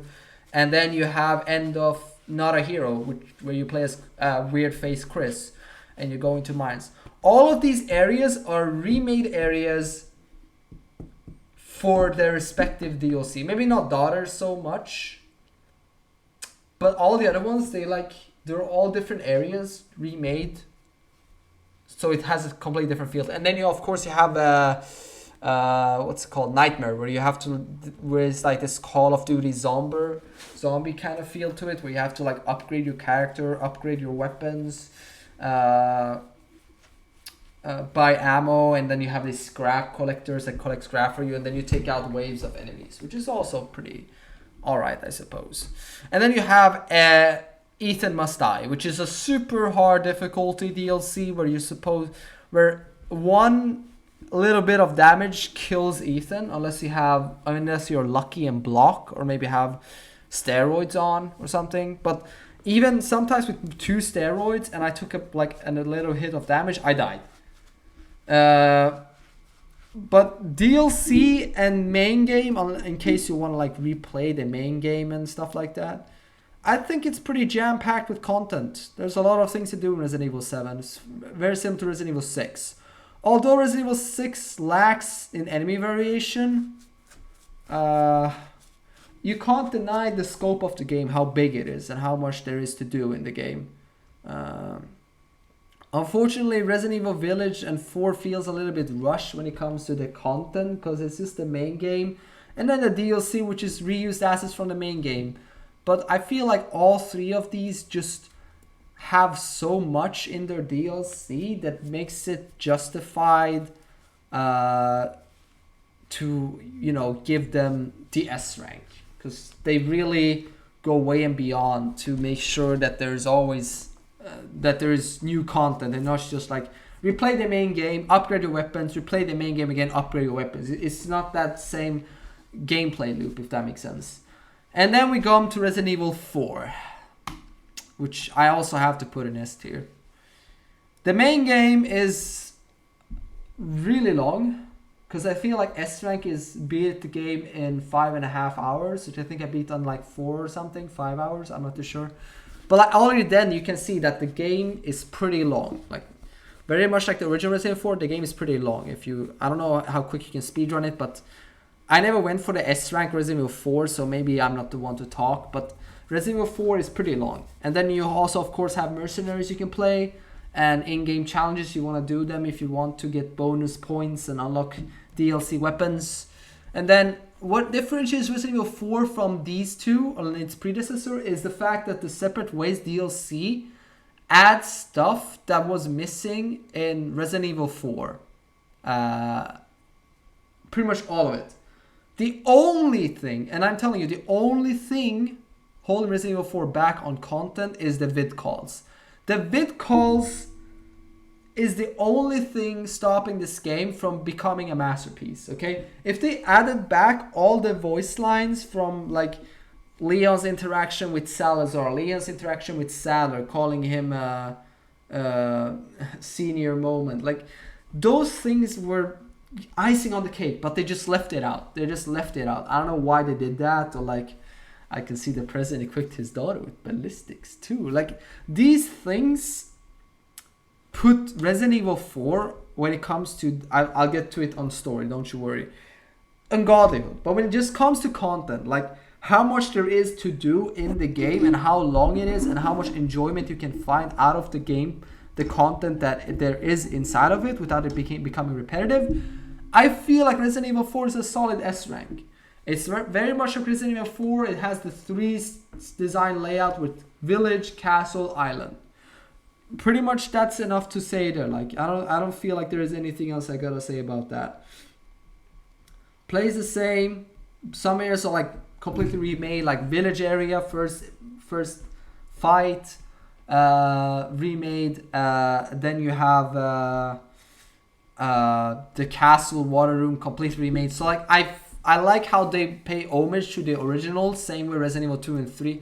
Okay, we don't talk about 3, but 2 maybe. And 1, how they paid respect to the originals and remade areas. I also don't like the voice actor they selected for Ada and Wesker, and I hope they hopefully change Wesker, but it's not going to happen for Resident Evil 5 remake. But we'll just have to wait and see. And for content, I mean, I feel like this is a pretty good representation of content. Remember, if I were to judge the game for... you know what? I'm going to do a separate tier list for enemies. Because I need to... I feel like that's only right. Okay. So, enemy variation. Right here. Reset. Okay. So, if we're going to do enemies now, okay? Oh, man, I didn't... Okay. Enemies. Enemy variation in Resident Evil games. Okay? Because I feel like holding enemy variation on content is a bit... rude to, you know, the main game itself. But here we're going to go through the enemy variation. Resident Evil 5 has Majidi, Bugs, Chainsaw Dude, Soldiers, and Tribesmen. A good variety of enemies, I would say. No horror element to it. Well, you have the bugs at the end, I guess.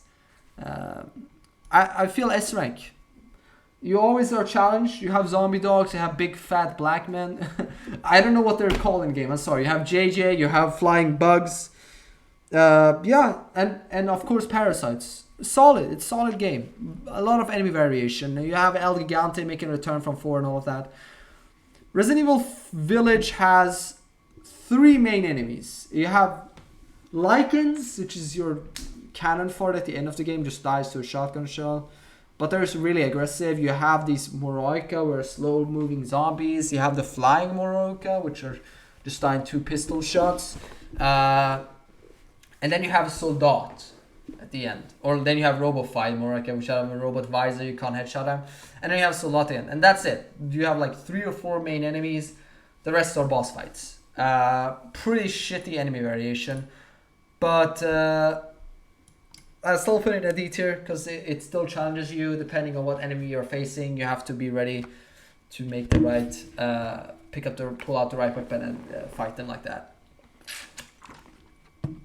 Resident Evil 1 enemies. Let's see here. Resident Evil 1 has normal zombies, Crimson Red, Hunters, Cerberus dogs, sharks, yeah, plants, but it's a boss fight.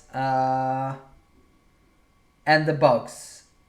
And the rest are boss fights. Titan, the plant, Yawn, Spider. But the boss fights all feel unique. It's not like, okay, you stand and unload all your ammunition into the boss.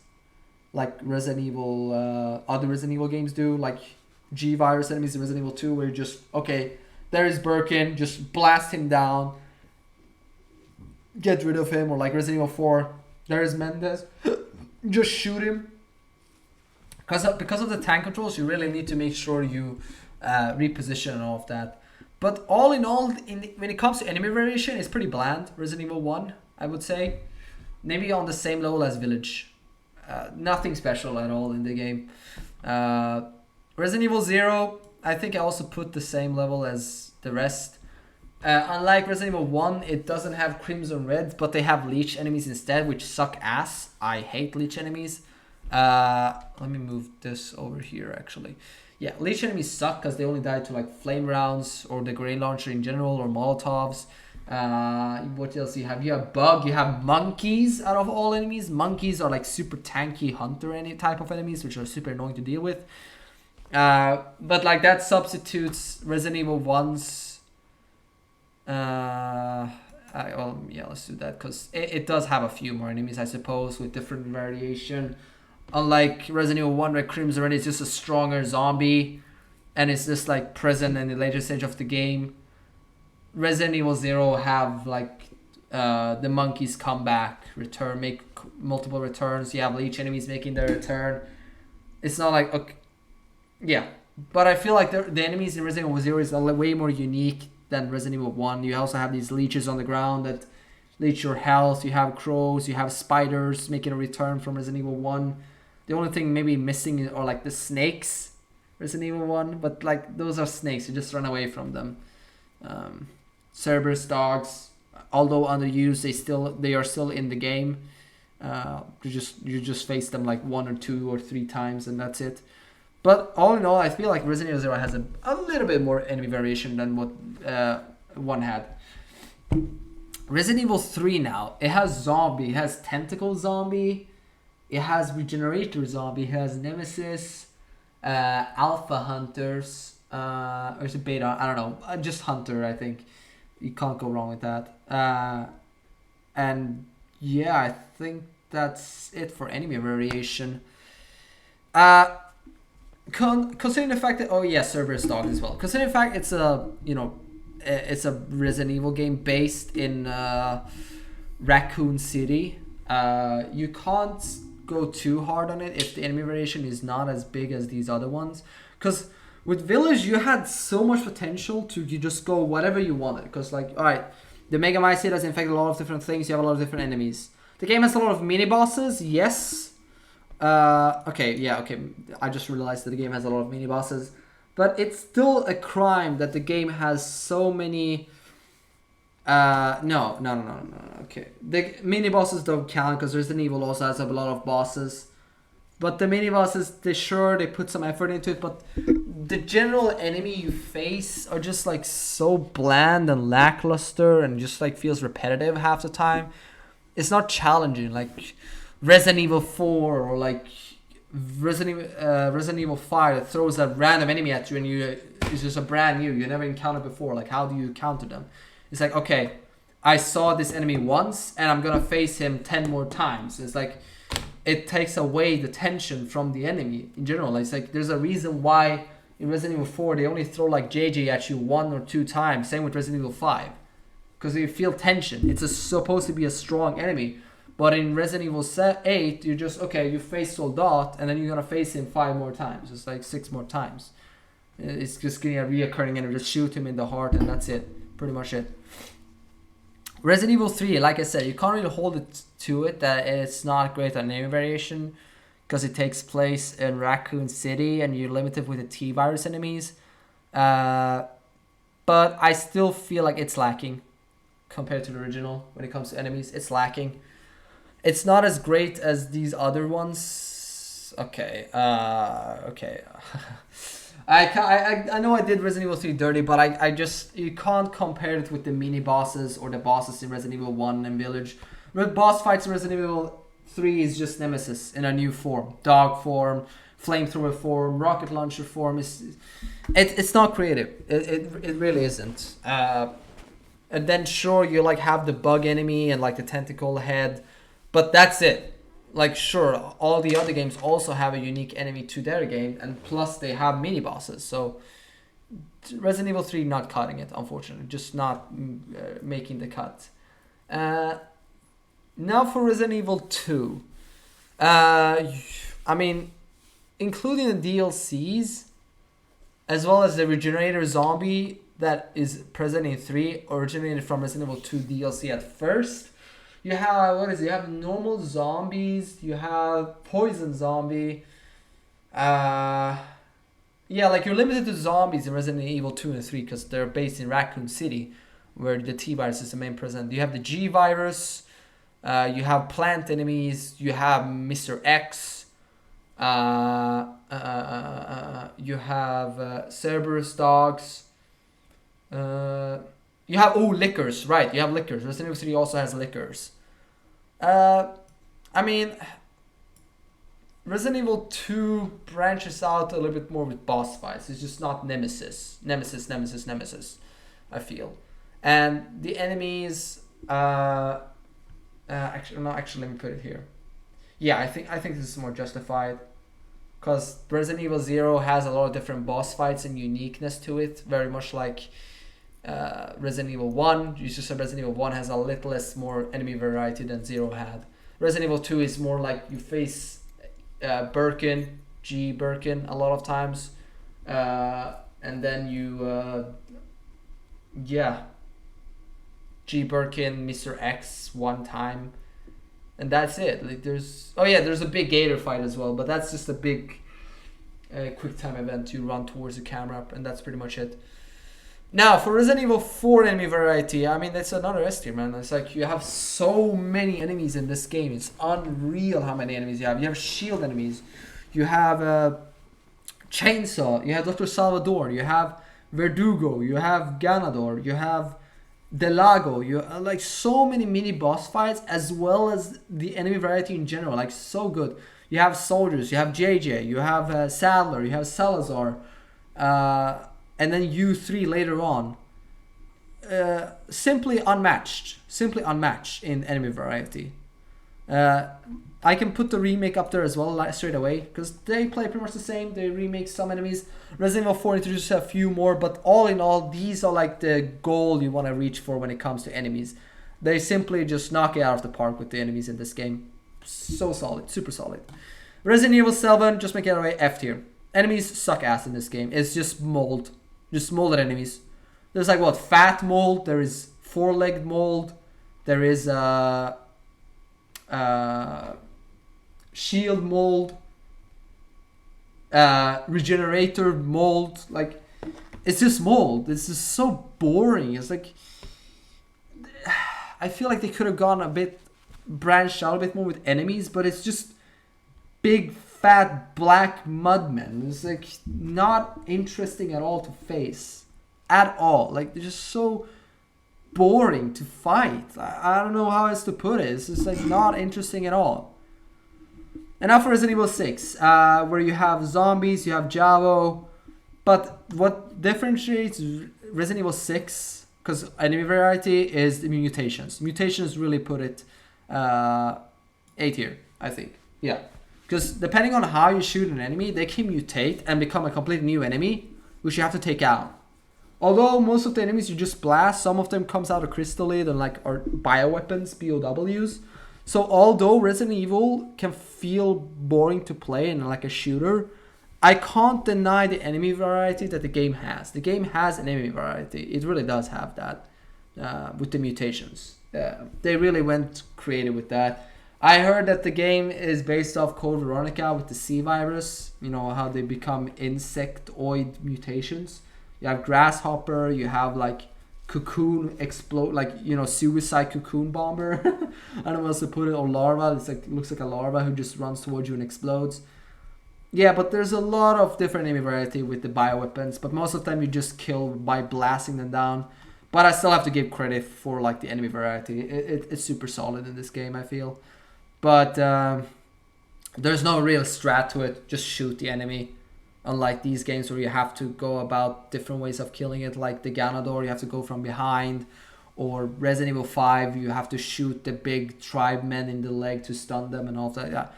Bit more layers to it, if that makes sense, in my opinion. Now, that's visuals. We have gone through visuals, we have gone through enemy variety, we have gone... Okay, let's do a quick recap of what we have gone through right now, because we're halfway through this. We have gone through gameplay. This is the tier of gameplay here, so like how the gameplay feels. We have gone through the content. How much content is there to explore in the game? Is this content, or is it... No, sorry, this is visuals. My bad. This is visuals, how good the game looks. So maybe I should move it here so it correlates with my list. And this is how much there is to do in the game. Okay? So, end game. Like, after you beat the game once, or like you just want to get bang for your buck, what game was it to play? Like, you find the most enjoyment out of. Like, you experience new things.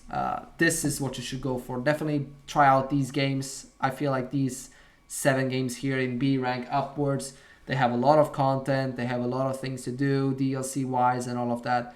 Definitely try that out.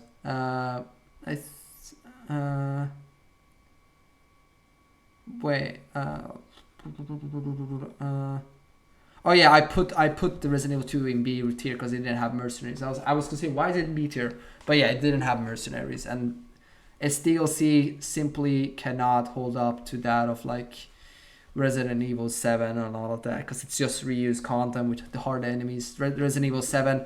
The only reason why Resident Evil 7 is in S rank without mercenaries is the fact that the DLCs have so much different layers and difficulties to it that it adds more replayability automatically.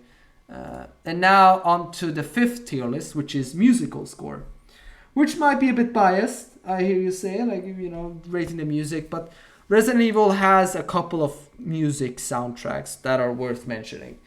So in Resident Evil 5, S tier, straight away. Just give it an S tier straight away.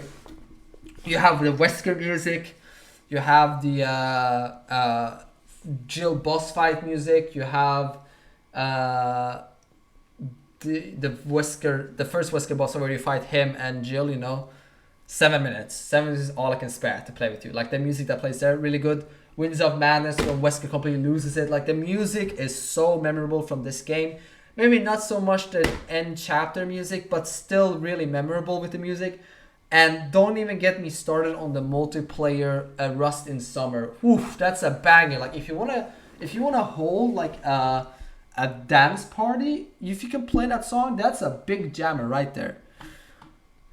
So we go from S rank to F rank. Village soundtrack sucked ass. I, for the love of me, can't recall a single soundtrack from this game. The musical score in this game sucked ass. Maybe you have like the main menu music. If you play that, I'll remember it. But everything else is just so forgettable. I can't remember a single soundtrack from this game on the top of my head. It simply is not there. It simply is not there. Uh, Resident Evil 1 and 0, because both of these share the same thing, but like when you see an enemy, some pompous music starts playing, or like ominous music starts playing as soon as an enemy comes into frame, or like an enemy spawns in and attacks you. There is some ominous music, but otherwise, the only thing going for these two games is the save menu soundtrack, which are both super solid C tiers in my opinion. Definitely nothing to scoff at. The soundtracks in both of these games, when it comes to the save menu, are super memorable. Maybe you remember one or two like stress moments where like Billy has to go save Rebecca. Like it's just repeated music, but like it's still like memorable. At least I can remember these two songs and appreciate them for what they are compared to Resident Evil 8, which is an abomination. Soundtrack should not even be a thing. Like it's super bad. Nothing memorable about it. It's just ominous music, maybe some scary sound cues, but no real song or theme to remember it by. Nothing. Resident Evil 3 brings back soundtrack from the old. You have Metamorphosis, Free From Fear. You have the Nemesis Chase music. Solid, super solid. I'll give it like an A tier. Not as memorable as S tier, considering they cut out a lot of content, but still super memorable soundtracks.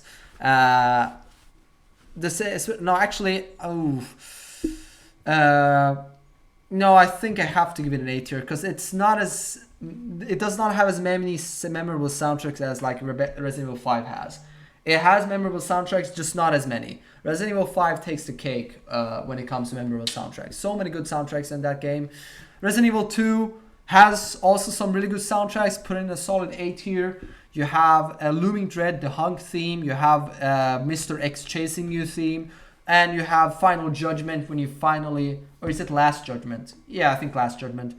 Final Last Judgment. It's Judgment something. Where you fight Mr. X once and for all. Really good soundtrack with the core and everything. Really well composed. Super solid A tier. But then again, these two games have a few heavy hitters, but it's not all around super strong like these other games are. Resident Evil 4 A tier. S tier. The Drive, Ganado enemy encounter, regenerator music, the super ominous music, the ominous music in Castle, the boss fight theme, the save theme, Serenity, all of them just super great. The Lago, like I remember so many soundtracks from this game on the top of my head. In combat, maybe in combat saving theme, boss fights, all of it super well composed. Now with Resident Evil 4. Resident Evil 4 Remakes does the exact same thing. So many remade songs, banger, like Target Range soundtrack, the main menu, End of Umbrella, so many good soundtracks. Remade from the original. So like it pretty much, the original carries the remake when it comes to soundtrack, but still, so good. I just gotta give it credit for what it is. Like so good, so many memorable soundtracks. Especially the boss soundtracks in Resident Evil 4 Remake. Really good. Krauser and Saller specifically. Oof. Really good. Really good. Resident Evil 6. Soundtrack. It has like maybe one or two. And like the opening intro. But other than that, the music in Resident Evil 6 is super bland. Maybe I'll listen to the soundtrack maybe once or twice. The ones I liked. But the game is just not great on soundtracks. Like a D tier at best. Because like what is it? You have the results screen, you have the main menu screen, and the title screen. That's it. Like I can't remember a single soundtrack from the main game. That's just how forgettable it is. Like it has to be kind of bad that all your iconic soundtracks from the game is from the main menu. It's like like before even playing the game, and of course the results, but that's it. Like not even the mercenaries or multiplayer modes have good soundtracks. Like it's really bad in my opinion. I don't like it. Resident Evil 7 soundtracks. You have like Jack's 55th birthday. I forgot to mention that in the DLC, but that's also DLC where you gather food for Jack. Really nice spin on the Resident Evil 7 genre.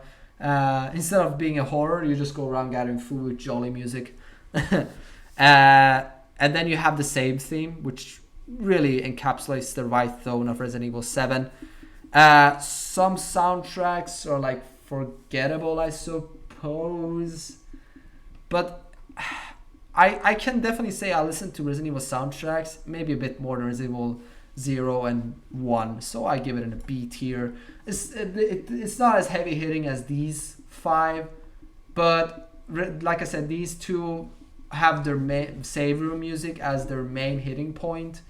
Resident Evil 7 has a save room and some other music at the side, which are memorable, but not as heavy hitting as these ones. So I still have to give it higher rate than these 2, in my opinion. It still is pretty well. So on to the next area, which is, let me double check my list here. So make sure I don't, I think, yeah, it's achievements and difficulty. Okay, achievements and difficulty. Let's get started here. Just to have a good reference point, Resident Evil 7 S tier. I'm just gonna putting it out there. This is without a doubt the hardest game to 100% in Resident Evil. Without a doubt, okay? Resident Evil 7 has you play the card game 21, which is completely RNG. You just have to be a master at playing 21, like you're playing in Las Vegas, pretty much. It's just super tedious and annoying, and don't even get me started on Ethan Must Die. Ethan Must Die pushes you to the limit. You memorize the entire map, every single enemy spawn, every single enemy attack animation. Everything has to be memorized to the last minute detail. All of it. Just super hard. I know friends that have not bothered with this game due to how hard 21 is. Even Nightmare or Sleepless in Dolby, the achievement I think is called, where you have to beat the Nightmare on hard difficulty, the one where you have to survive hordes of enemies in the basement of the Baker house. Even that one was kind of hard, which required a guide, or you had to cheese with the infinite saw. A lot of cheese, a lot of hard. Madhouse difficulty was also a bit of a challenge. Definitely an S tier. Even the DLCs, End of Zoe, as well as Not a Hero, have difficulty achievement related to it. I don't understand why Capcom were so hard on making sure this game was super hard. I don't get it. Even the DLCs achievement, you can't get them without sweating your ass off due to how hard those achievements are. Super hard game. Enough said. I really don't know what else to say about it. Just all in all, really hard and tedious to get. Resident Evil 5 achievements. You have professional difficulty in Resident Evil 5, which is a bit of a challenge. Enemies do a lot of damage. But once you get infinite ammo weapons, unlike Resident Evil 7, which doesn't have that, because the only thing you get in Resident Evil 7 is a modified pistol. Even a DLC weapons in this game doesn't even help you. You get a pistol and a saw doesn't stagger enemies half the time unless you're lucky. So the molded just are super fucking fast and just take away your health so quickly. Unlike Resident Evil 5, which can turn into a cakewalk once you get infinite weapons. Pretty much knock out professional pretty easy. The only hard part is maybe the DLC of Desperate Escape. Definitely had me retrying a lot of times due to how amount of enemies there were, and it was entirely RNG dependent. I'll give it a solid B tier for now, depending on how I rate these other games. But definitely a challenging. The multiplayer achievements are difficult if you can't find anyone else. But if you just use what I did, third-party software to make sure you can play, get the achievements on your own. I did still grind for the achievements, and I played Mercenaries offline and made it count for online achievements because there's no one playing Resident Evil 5 online anymore. Yeah, it can get kind of tedious, but it's still doable. But the main game itself, not so hard. It's Desperate Escape, really, that is the hard part. Nowhere near as hard as Resident Evil 7. Resident Evil 7 takes the cake on difficulty. Resident Evil Village. Village is all pretty much the same with 5. The game turns into a cakewalk once you get infinite weapons.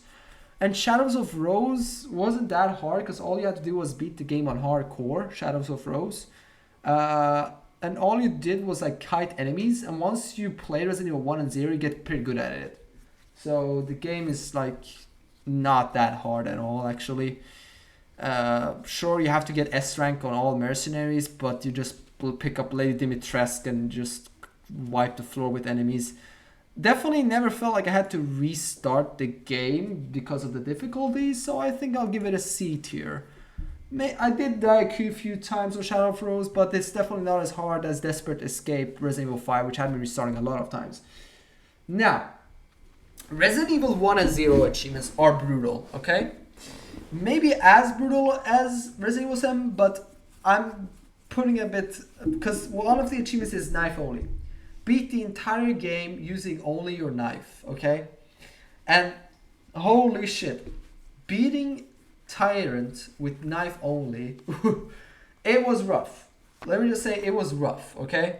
Or like beating the game without saving, because keep in mind, Resident Evil 1 and 0 do not, and I repeat, do not have quick saves or like auto checkpoints. You die, you haven't saved, you go right back to the start. I remember playing Resident Evil 1 during the summer, and I made it right until the end, like 5 minutes left of the game, and then the bug killed me. Like, it grabbed me, but I did not have any defensive items because it was my knife only, no save run. I died, and I started off all over again. And then, of course, you have Real Survivor, which can turn out to be a challenge if you don't know what you're doing and don't follow a strict guide on how to do it.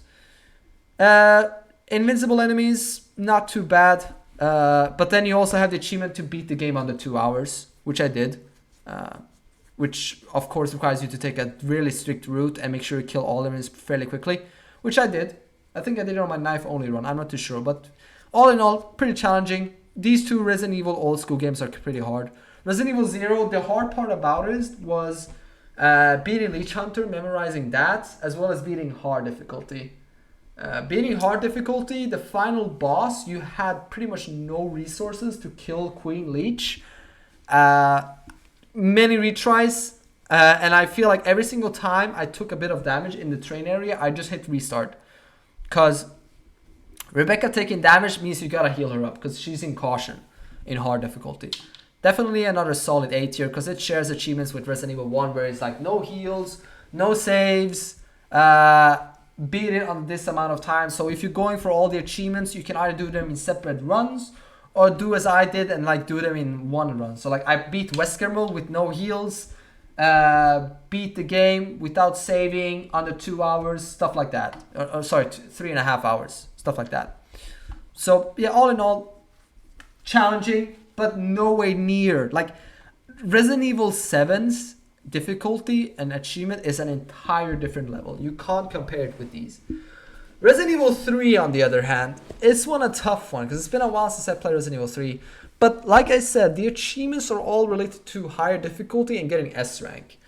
But the higher difficulty are all based around the fact that if you got bonus weapons or not. So like if you got the infinite rocket launcher, higher difficulties are a cakewalk. Without bonus weapons, they are the most hardest thing you can ever do.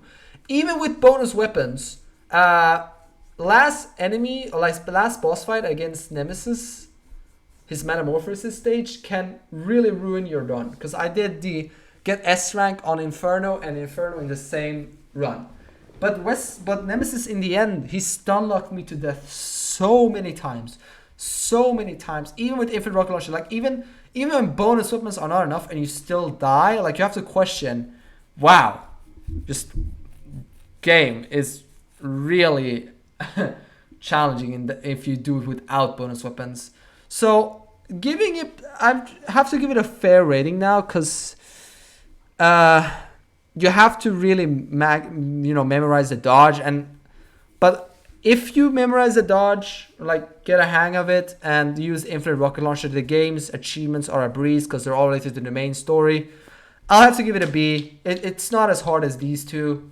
And like I said, there's only one hard aspect of the game, meanwhile these two are hard all the way through it.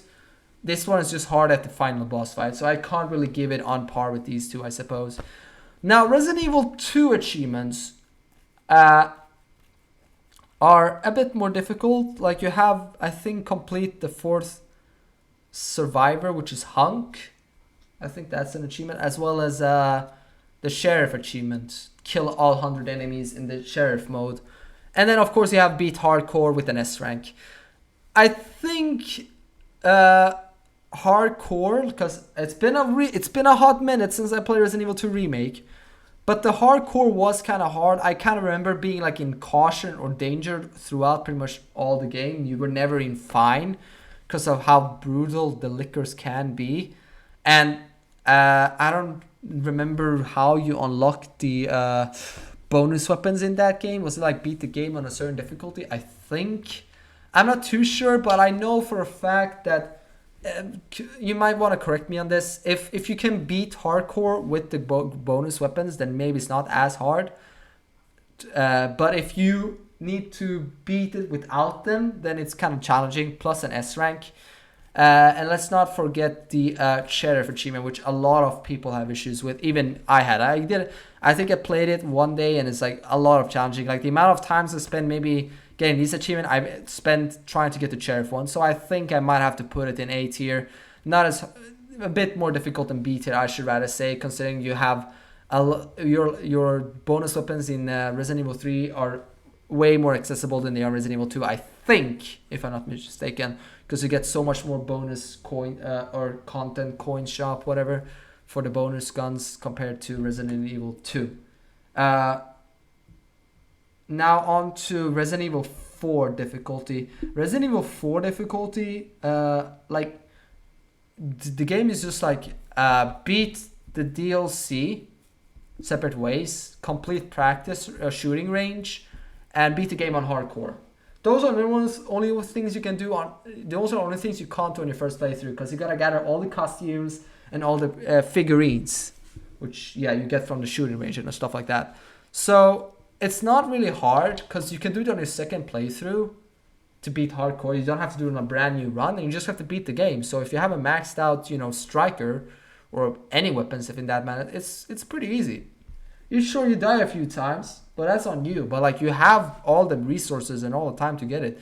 Anyone can get it, really. Super easy. I like put it in a D tier. Fairly, beginner friendly achievements in my opinion. Now on to Resident Evil 6. Resident Evil 6 achievements, the difficulty related to campaigns are not difficult in my opinion. The difficulty from the achievement, in my opinion, comes from the multiplayer ones. The multiplayer ones, if you want to get them legit, it takes you a lot of time, okay? It's time consuming. Not hard, but time consuming to get them. Sure, there's a few like mission based achievements, like I prefer them alive, kill infect the big fat zombie that infects other zombies in the chapel before she can infect 2 females. But you can just load up easy mode with the Magnum and just do that. It's not hard. Or like complete the aircraft carrier in stealth mode as Ada Wong. It's not hard. The hard difficult comes from the multiplayer achievements, and the hard part is finding another player and spending the time doing it. I think I spent a good like 10 hours trying to get all the multiplayer achievements, 10, 15, 20 hours. Really rough indeed, but there's no incentive for you to play the hardest difficulty, no hope. But if you are, I haven't played, then maybe I guess the game is harder. But rating it from like difficulty related to multiplayer, as well as maybe if you want to play no hope, if you want to give yourself suffering, I guess I give it a B tier. It's challenging, it's time consuming, but nothing else than that. Maybe no hope can be a bit of an issue. But I didn't die much on professional. I died more because of quick time events failure. Like you didn't run fast enough, or like you didn't mess up quick time events, stuff like that. Like, all in all, I don't have issues with quick time events, but when they become overused, like Resident Evil 6, there's a reason why Resident Evil 6 is in D tier, because of the quick time events. Yeah, then I have an issue with it, okay? That's just how it is. Resident Evil 6 put way too much time and effort into quick time events. Just not enjoyable at all. Not enjoyable. And the Resident Evil 4 achievements. I feel Resident Evil 4 lately, it's challenging. Up until like the halfway point, but like once you get the infinite weapons, the Chicago Sweeper, because that's the only one you can get and still get an S rank, it's all a matter of time. I put it in the B tier because the first part I remember my professional run when I played as what's it called, Leon. It was really rough playing as Leon. The first village fight with limited resources on professional, and keep in mind you only have 10 saves, which adds more to the difficulty. Only 10 saves, it really makes it difficult. I think Resident Evil 2 and 3 also has that save limitation, but I don't feel like they were as heavy or brutal as Resident Evil 4 is, because every single new room feels like a great challenge to overcome, and you kind of want to save before it, but you can't afford to. It's really rough. The Lago fight, the double Ganador room, sad. Like you have to pretty much save before every major boss fight. It's rough. I don't know what else to put. It's rough. Now on to Resident Evil 5. Oh, sorry, the story. The story of Resident Evil games vary in enjoyment and how I feel about them, but I think the Resident Evil game with the best story and character development, and I really feel invested in it, is Resident Evil 4. If it wasn't for the story and the characters and Leon's charisma, I would never ever finish the game. Like it's just too compelling. Okay, the game is just too great of a story to neglect. And remember, this is just a story. Okay, I'm just reading the story right now and the characters. Same go Resident Evil 5. Wesker is too good of an antagonist. I love Wesker. I love Chris. Sheva is alright too, I suppose. But Chris and Wesker and Jill really steals the limelight. Like once they're on scene, they take the scene. Like they own it. Especially Wesker. Wesker owns every scene he's in. DC Douglas really delivers on his voice acting in the Resident Evil 5. Same Resident Evil 4, Ashley can be a bit annoying, but like all the enemies, all these voice call, like how Leon banters with the antagonists like Sadler, Mendez, Krauser, and Salazar and Sadler. Like it really adds more depth to the character, which is something Resident Evil 4 Remake did not do, which is why I'm putting it in A tier. This is the one part where Resident Evil 4 is lacking. Resident Evil 4 did not have the additional character depth, voice acting that the originals or 4 and 5 had. No one can replace Resident Evil 5 Wesker, okay? I don't know who this imposter is in Resident Evil 4. Same goes with Ada. Ada in Resident Evil 4 is one of the worst voice acting choices. I can't bear with her. But like the story is still there, but it feels more linear. It doesn't like there's no end goal. Okay, actually maybe I'll have to put it in B tier. I'm sorry, but like I really feel like it's way more rushed, because whenever Resident Evil 4 and 5 something happened, it happened for a reason. So like Resident Evil 4, they went into the castle because they were trying to escape the villagers. In Resident Evil 4 is like, oh, it's a castle, let's enter it. It's like it's simply not the same feel. Or like, what is Sadler's motivations behind kidnapping Ashley? It's not really fleshed out the same way or the original 4 was. So much more depth into it, Although they did redeem themselves with some of the content in the DLC, the story was not redeemed. The story is still all over the place. I still feel like the original did so much better. Same with 5. That's why I'm placing it in B tier, which will obviously affect the overall score. No Resident Evil game I have rated on this list is going to be perfect. Okay, no Resident Evil game here is going to have an S rank. I'm just putting it out there. Maybe it's going to be hard. Maybe an A+, but none of them are perfect. Okay, I have at least 1 or 2 nitpicks. Resident Evil Village. The story was convoluted. I don't know how to best to put it. Like, Ethan is one of the most unlikable characters in Resident Evil franchise because he's the faceless protagonist, which I don't like. I don't want to be Ethan. I want to feel Ethan. I want to like play as him. I am not him. That's why playing as all these other characters feels so satisfying, because you're not that character. You're playing as that character who has their own emotions and feelings and likings. Like they're different from you. But Ethan, considering he's a blank slate, he doesn't have that. He's just like, okay, he's you, which is why I simply do not enjoy him as a character. And then sure, like you get to explore Rose, but I don't give a shit about Rose. Like I don't even understand like the post-credit scene for like, okay, the story of the father is over and the story of the daughter can now begin. I wasn't really invested in the story of the Winter Soldier to begin with. Like they're just bland and boring.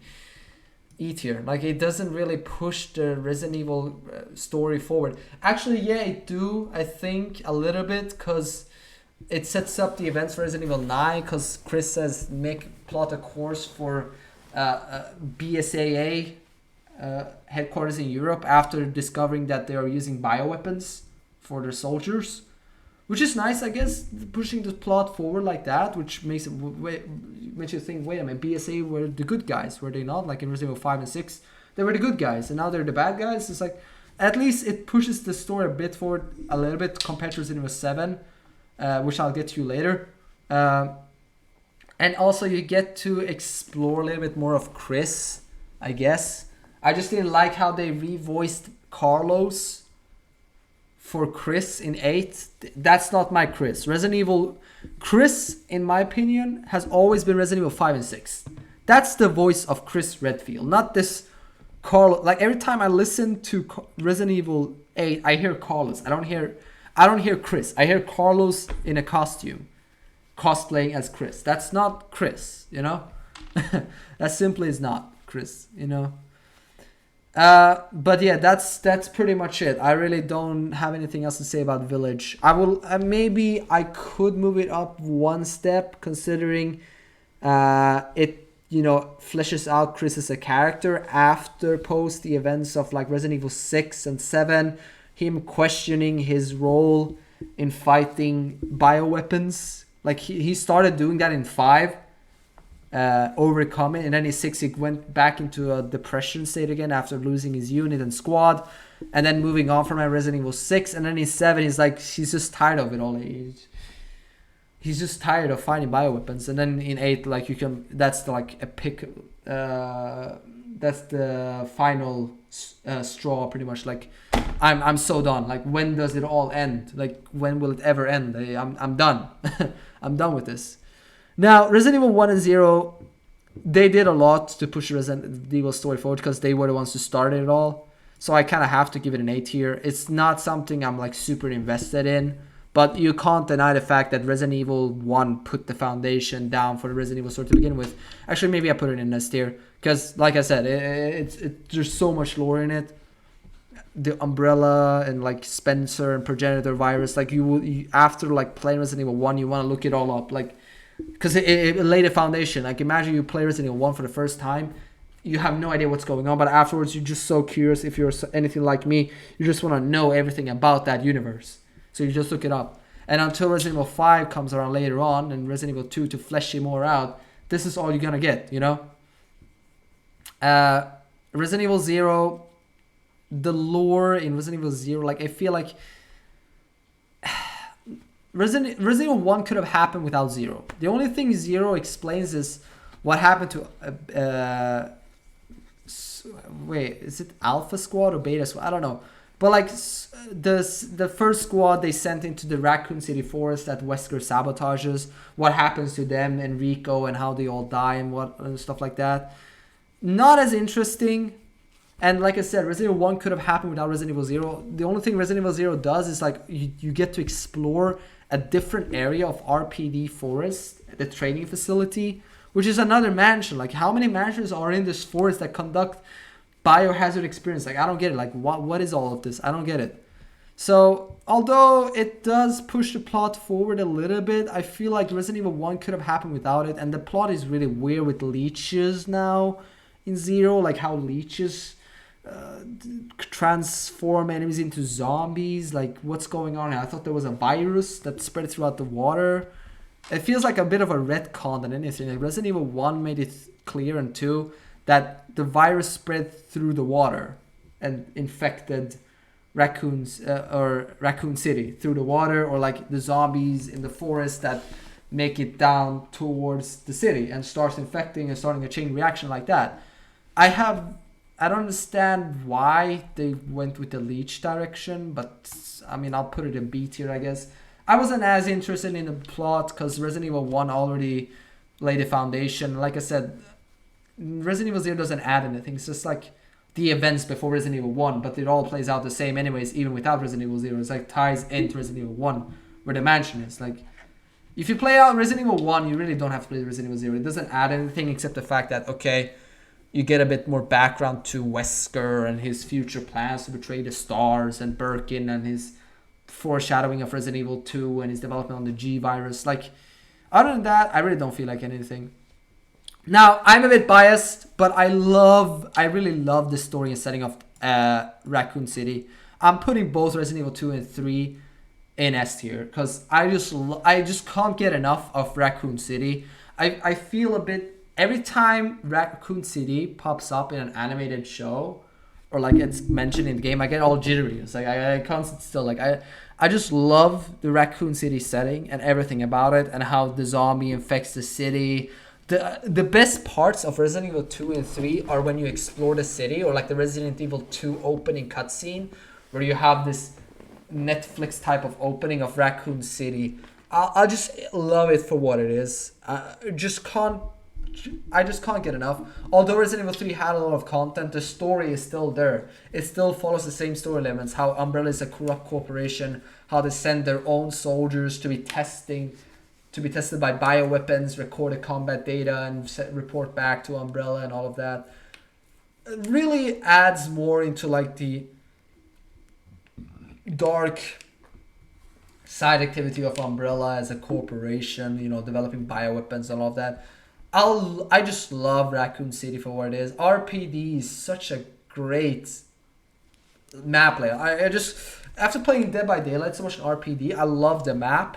Everyone else hates it but because of balance perspective, but I just love the map because of so many lore and Easter eggs. Like Resident Evil 2 and 3 are the perfect examples of both show and tell the lore. You can read files that tell you about the events before all of Raccoon City goes to hell, as well as see it happening before you. It's like so great, especially Resident Evil 3. Both super great games in pushing the lore forward. Now, when it comes to Resident Evil 6, Resident Evil 6 lore is all over the place. It gives you a lot of background to every single character and everything happening in the world with Umbrella and after Umbrella, BSAA, North Branch Division, Wesker, Jake, all of it. All of it are fully branched out with files to read. I haven't read all of them yet. I probably should, but there's a lot of lore in it. But when it comes to the main story of the game, it can be summarized into one sentence. Man sims over Agent Chick but gets rejected.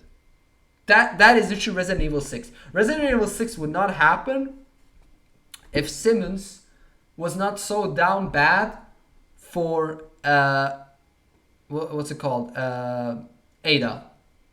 Because then he would never create a clone of Ada using Carla, and Carla would never found Neo Umbrella, which would then launch a new global biohazard attack with Javo on China or Edonia. Like Edonia would not happen. Chris's unit would not die. Chris would not go into PTSD mode. Ada would not be involved in this story. Maybe the only thing happening would be Leon and Helena hunting down Simmons because the family, which the Simmons works for, wanted to take out the president, so he did not expose their organization on what actually happened in Raccoon City, and so they used to take responsibility. Like Simmons did not want to happen, so he had the president assassinated with a nuclear cloud or biohazard cloud. That's it. That's the only thing. That's the only thing in the game that would happen without you know. So basically, the story would be cut down to maybe like half of Sherry's campaign, I guess, and half of Helena and Leon, I suppose. You know, because Neo Umbrella wouldn't be a thing, you know. So once Sherry had found Jake, they would just get out of Edonia because there wouldn't be any. There would be civil war, yes, but there wouldn't be a bio civil war, like bio terrorist civil war. it would just be a civil war, you know. And if I don't recall wrong, the regime of Edonia were losing the moment the rebellion was supplied with biohazards or the sea virus from the Neo Umbrella. But Neo Umbrella would never exist because Simmons would not create a clone of Ada. Like, that wouldn't be a thing, which is so dumb how a simple cloning turned out to be a game designed around it. Like, just so stupid. I put it in C tier because it's still jam-packed with lore, but I still feel like half of it, or maybe 70% of it, could have been cut, or like could not have happened if Simmons was just not such a simp for Ada. If he would just stop simping and stop being such a coomer, Resident Evil 6 would not be so convoluted mess that it is with story and like Neo Umbrella. Because your first playthrough playing as Helena and Leon is like, what the fuck is happening in this story? Like, 1 second you're in the US and then you're in China and then you're like hunting Sims. Like, it's all over the place. You have to play all the other campaigns to understand how they're all tied in together and like what's actually happening, like all the different plot points. But like I said, I feel like Resident Evil 6 could have been cut down by 7% if Simmons was not simping. And Resident Evil 7 F. Nothing you do as Ethan changes anything, because Umbrella Blue shows up at the end to clean everything up. They come up to clean everything up. Like, even if you as Ethan would not kill Jack, Marguerite, or Ellie, well, you got help from Chris, or Lucas. Well, Lucas dies to Chris's hands. Blue Umbrella would just show up there anyways and just kill them all with the anti-biohazard rounds they had. Like, it would just play out the same way. It will literally play out the same way. I really don't see why Ethan even got there in the first day. He would just turn his car around. The game would still play out the same way. I like I said, story-wise, I think Resident Evil 7 is the weakest because it's not building upon this great story of like all these characters like Jill Valentine, Leon Kennedy, Chris Redfield, Claire Redfield, all of that. Like, all of these other games build on top of these beloved characters and Umbrella and Wesker as antagonists. Resident Evil 6 Resident Evil 7 doesn't do that. And also Resident Evil 6 also doesn't have a strong antagonist since they killed off Wesker in 5. So that's also something holding 6 back. You really don't understand what your motive is, like who you're fighting. 1 second you're fighting like the head of security of the US, and the other second you're fighting Ada's clone. Like, it's all over the place. I really don't enjoy Resident Evil 6 and 7 out from those perspectives, in my opinion. But Resident Evil 6 has lore connected to all the bigger characters. Meanwhile, 7 is just a bunch of strangers on a really smaller scale. There's just horror and gameplay holding it, but story just sucks ass. So, on to the last tier list now. How would I rate the Resident Evil game as a whole? Maybe we should do one quick check on the previous tier list before we get on top, get a hang of this, because like I said, this is the definitive score I will give the game out of all the previous sections I've gone through. And also a little bit of my own feedback on the game, how much I enjoyed playing it and how much I hated playing it, or fell asleep playing it. So we go back once again. This is gameplay, as you guys might remember. Pretty straightforward. Resident Evil 4 with the gameplay being an S tier, pretty understandable. With Village and 4 come right after, and then you have the rest pretty much here. Then we had was this content? Yeah, this was content. As you can see here, these Resident Evil games are jam-packed with content. If this is what you're looking for, bang for your buck. These are the enemy is this enemy variations or visuals? This is visuals, yes. So we have gameplay, content, visuals. So like if you're looking for a graphical game, like you can see out of 3 categories right now, Resident Evil 4 has taken the S tier rank, which understandably so. It's a really good game. And then we have enemy variation, right? Yeah, enemy variation. Molded enemies, Resident Evil 7 holding it back. Meanwhile, you have these great enemy variations in these 3 games, as well as Resident Evil 6, although most of it being Jawa and zombies. And then, of course, you have the Resident Evil based in RPD and Raccoon City and Village, which is just like 3 different enemy types. And then we have musical score. Pretty straightforward here. I don't really need to add anything to this. And then we have achievements and difficulty. So yeah, Resident Evil 7, hardest game to...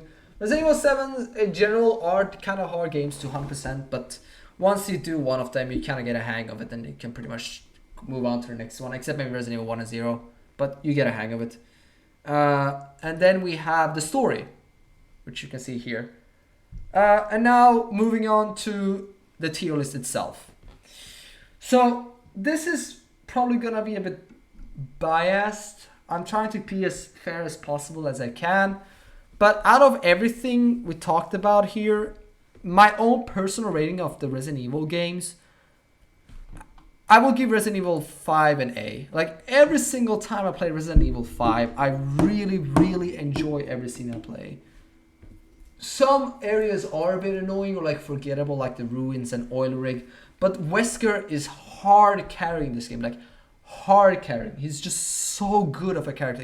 I can't like underplay how good he is on how he's killing it with the voice acting, and why it's such a bummer that he got removed from the franchise and the voice acting as a whole now that they bring the remake back. Such a missed opportunity, really, in my opinion. Resident Evil Village, it's an enjoyable game. I'll put it in B tier. It has the aspects of Resident Evil 4 into it, but it falls short when it comes to the story and replayability, in my opinion. It's like you play through it once and then you just do it twice and 3 times to max out all your weapons, but you do it in second gear. Everything is on muscle memory. You just turn off your brain and play. It's not challenging at all or anything like that.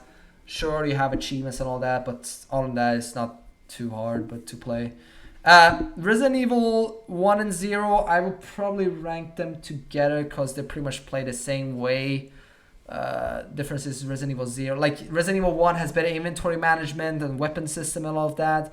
Meanwhile, Resident Evil 0 does not have that. So, the pros of Resident Evil 0 even out the pros of Resident Evil 1, because they both have cons. Meanwhile, the other one has the pros where the other one has cons. So I think they put them both in C tier. They're both okay games, I would say. Do I want to put them in C tier though? Because, I don't know. I've written... Okay, no, I have to.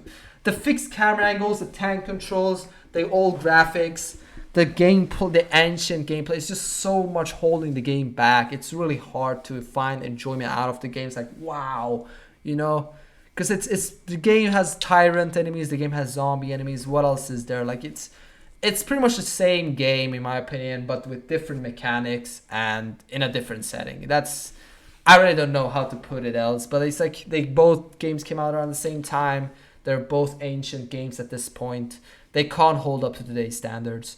Resident Evil 3, on the other hand, it was a bit more enjoyable than these two because it's a third-person free movement game, but the content is just not there. The content is not there. It's an enjoyable game, but it does not have the content to make up for it. Simple as that. Yeah, I really don't know what else to say about it. It's a shame that how much they've missed the ball with Resident Evil 3. Resident Evil 2, B tier, I would say. Definitely as enjoyable as a game would be, but not like, yeah, badass Wesker one. No, not like Resident Evil 5. I hate to break it to you, but no. Resident Evil 5 is on a complete different level, I would say, than Resident Evil 2 is. Sure, Leon and Ada and Claire are all nice characters, but they don't like steal the scene like Wesker does, because there's so much build up with Wesker all the way from Resident Evil 0 up to 5. So much build up, like he's always in the background, pulling all the strings, doing all behind the scenes. Such a great character. I have to put Resident Evil 4 with Resident Evil 5. They're pretty the same way. Resident Evil 4 has so many good one-liners, like, where's everyone going? Bingo, or like, can't remember the name, a senior moment perhaps, or like, Un forastero! Or like, dude, the Ganados. I forgot to mention the Ganados and their voice lines and all of it in Resident Evil 4 is so well made. I want to put it in S rank, but like I said, the little bit of the ancient controls and all that is holding the game back.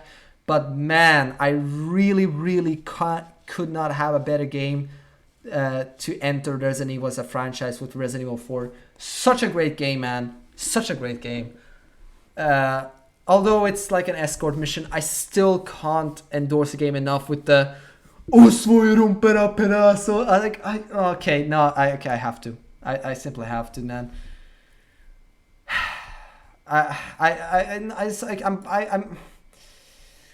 can't decide. I really can't decide where I want to put it. It's like, because I feel biased putting it in S tier, but I also feel biased putting it in A tier. Like I like the game so much, but I also I can't decide. I can't decide.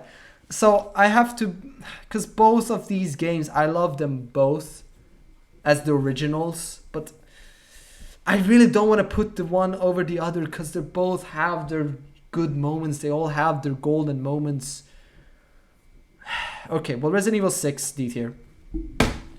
I don't really know. It's as boring as these. Not as boring, but the game is boring. It has free movement. It has third person. Visuals look dog shit.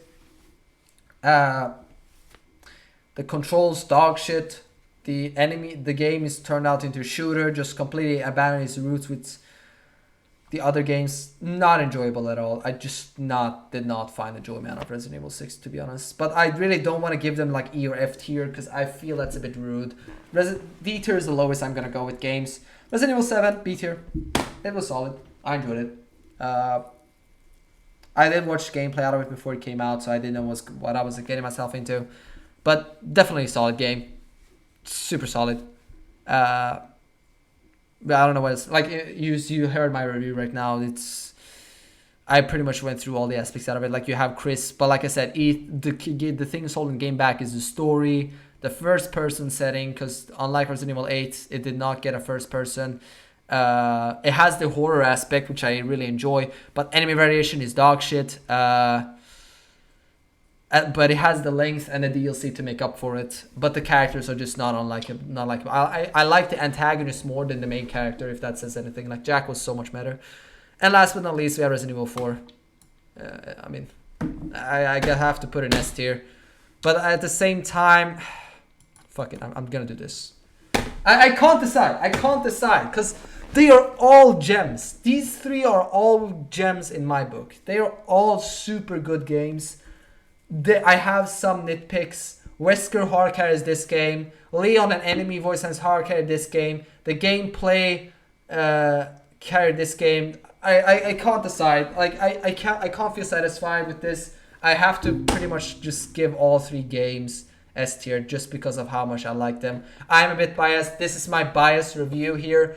All of these other ones, the gameplay, visual, difficulty, I tried to be as honest as I could, but here I just have to go all out and just say these three are my absolute favorites in the game.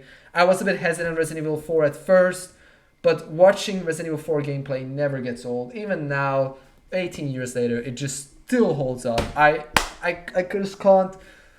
And Wesker, the soundtrack, the voice interactions, the Resident Evil 4 falls short on the interactions and story, but makes up for it a ton in gameplay. No tank controls, free movement, super fluid, melee combat, blocking with knife. All three super solid masterpieces in Resident Evil, I would say. I really enjoyed all three of them. Now, some may argue that Resident Evil 5 is not a good game, but I simply cannot give Resident Evil 4 the S tier without also giving Resident Evil 5 as a game, as a whole, and my enjoying out of it with an S tier as well. Like, I simply cannot. I feel biased, man, because Resident Evil 4 was my first game, but Resident Evil 5 was easily the one I had the most enjoyment out of. Just seeing Wesker, this full, potential, really sold the game for me. And I mean, that's it. Like this was like my tier list of Resident Evil. Of course, a bit biased at the end. I feel like these is like a common consensus in the community when it comes to these. Maybe move these up or down a little bit, but these two at least will always be S or A or B tier in most people's tier list. Maybe 5 will be a bit lower down, but I really enjoyed 5. I don't know why it gets so much hate. Some say copied a lot of content from 4. Some say it's just not innovative enough. But it holds up super well today, even with tank control. Same with 4. Just both games super memorable, super good. I can't recommend those two enough, especially 4. If you have the money, if you really want to play a good game, try out one of these 3 games. Really good. I enjoyed all of them. And I mean, that's it for me. Like, this review was 2 hours and 40 minutes long now. I really should cut it short now. But yeah, I appreciate you for watching.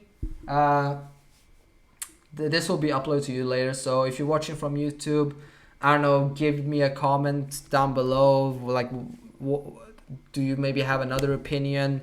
Do yours change from mine? Would you like move Resident Evil 5 a bit lower down? How would you move around the games? I'm really interested in how would you think. So I don't know, comment, like, and share, and subscribe. I don't know.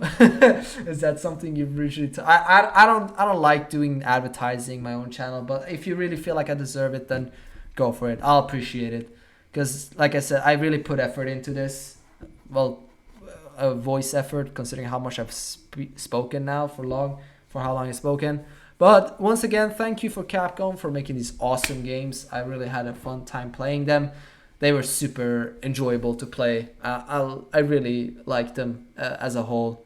They all had their ups and downs, but at the end of the day, only 3 or 2 can be the winner, which are these 3. I remember saying I can't place a single game in S tier, but I really feel like these 3, I can't place them any lower. I just simply had so much enjoyment out of them.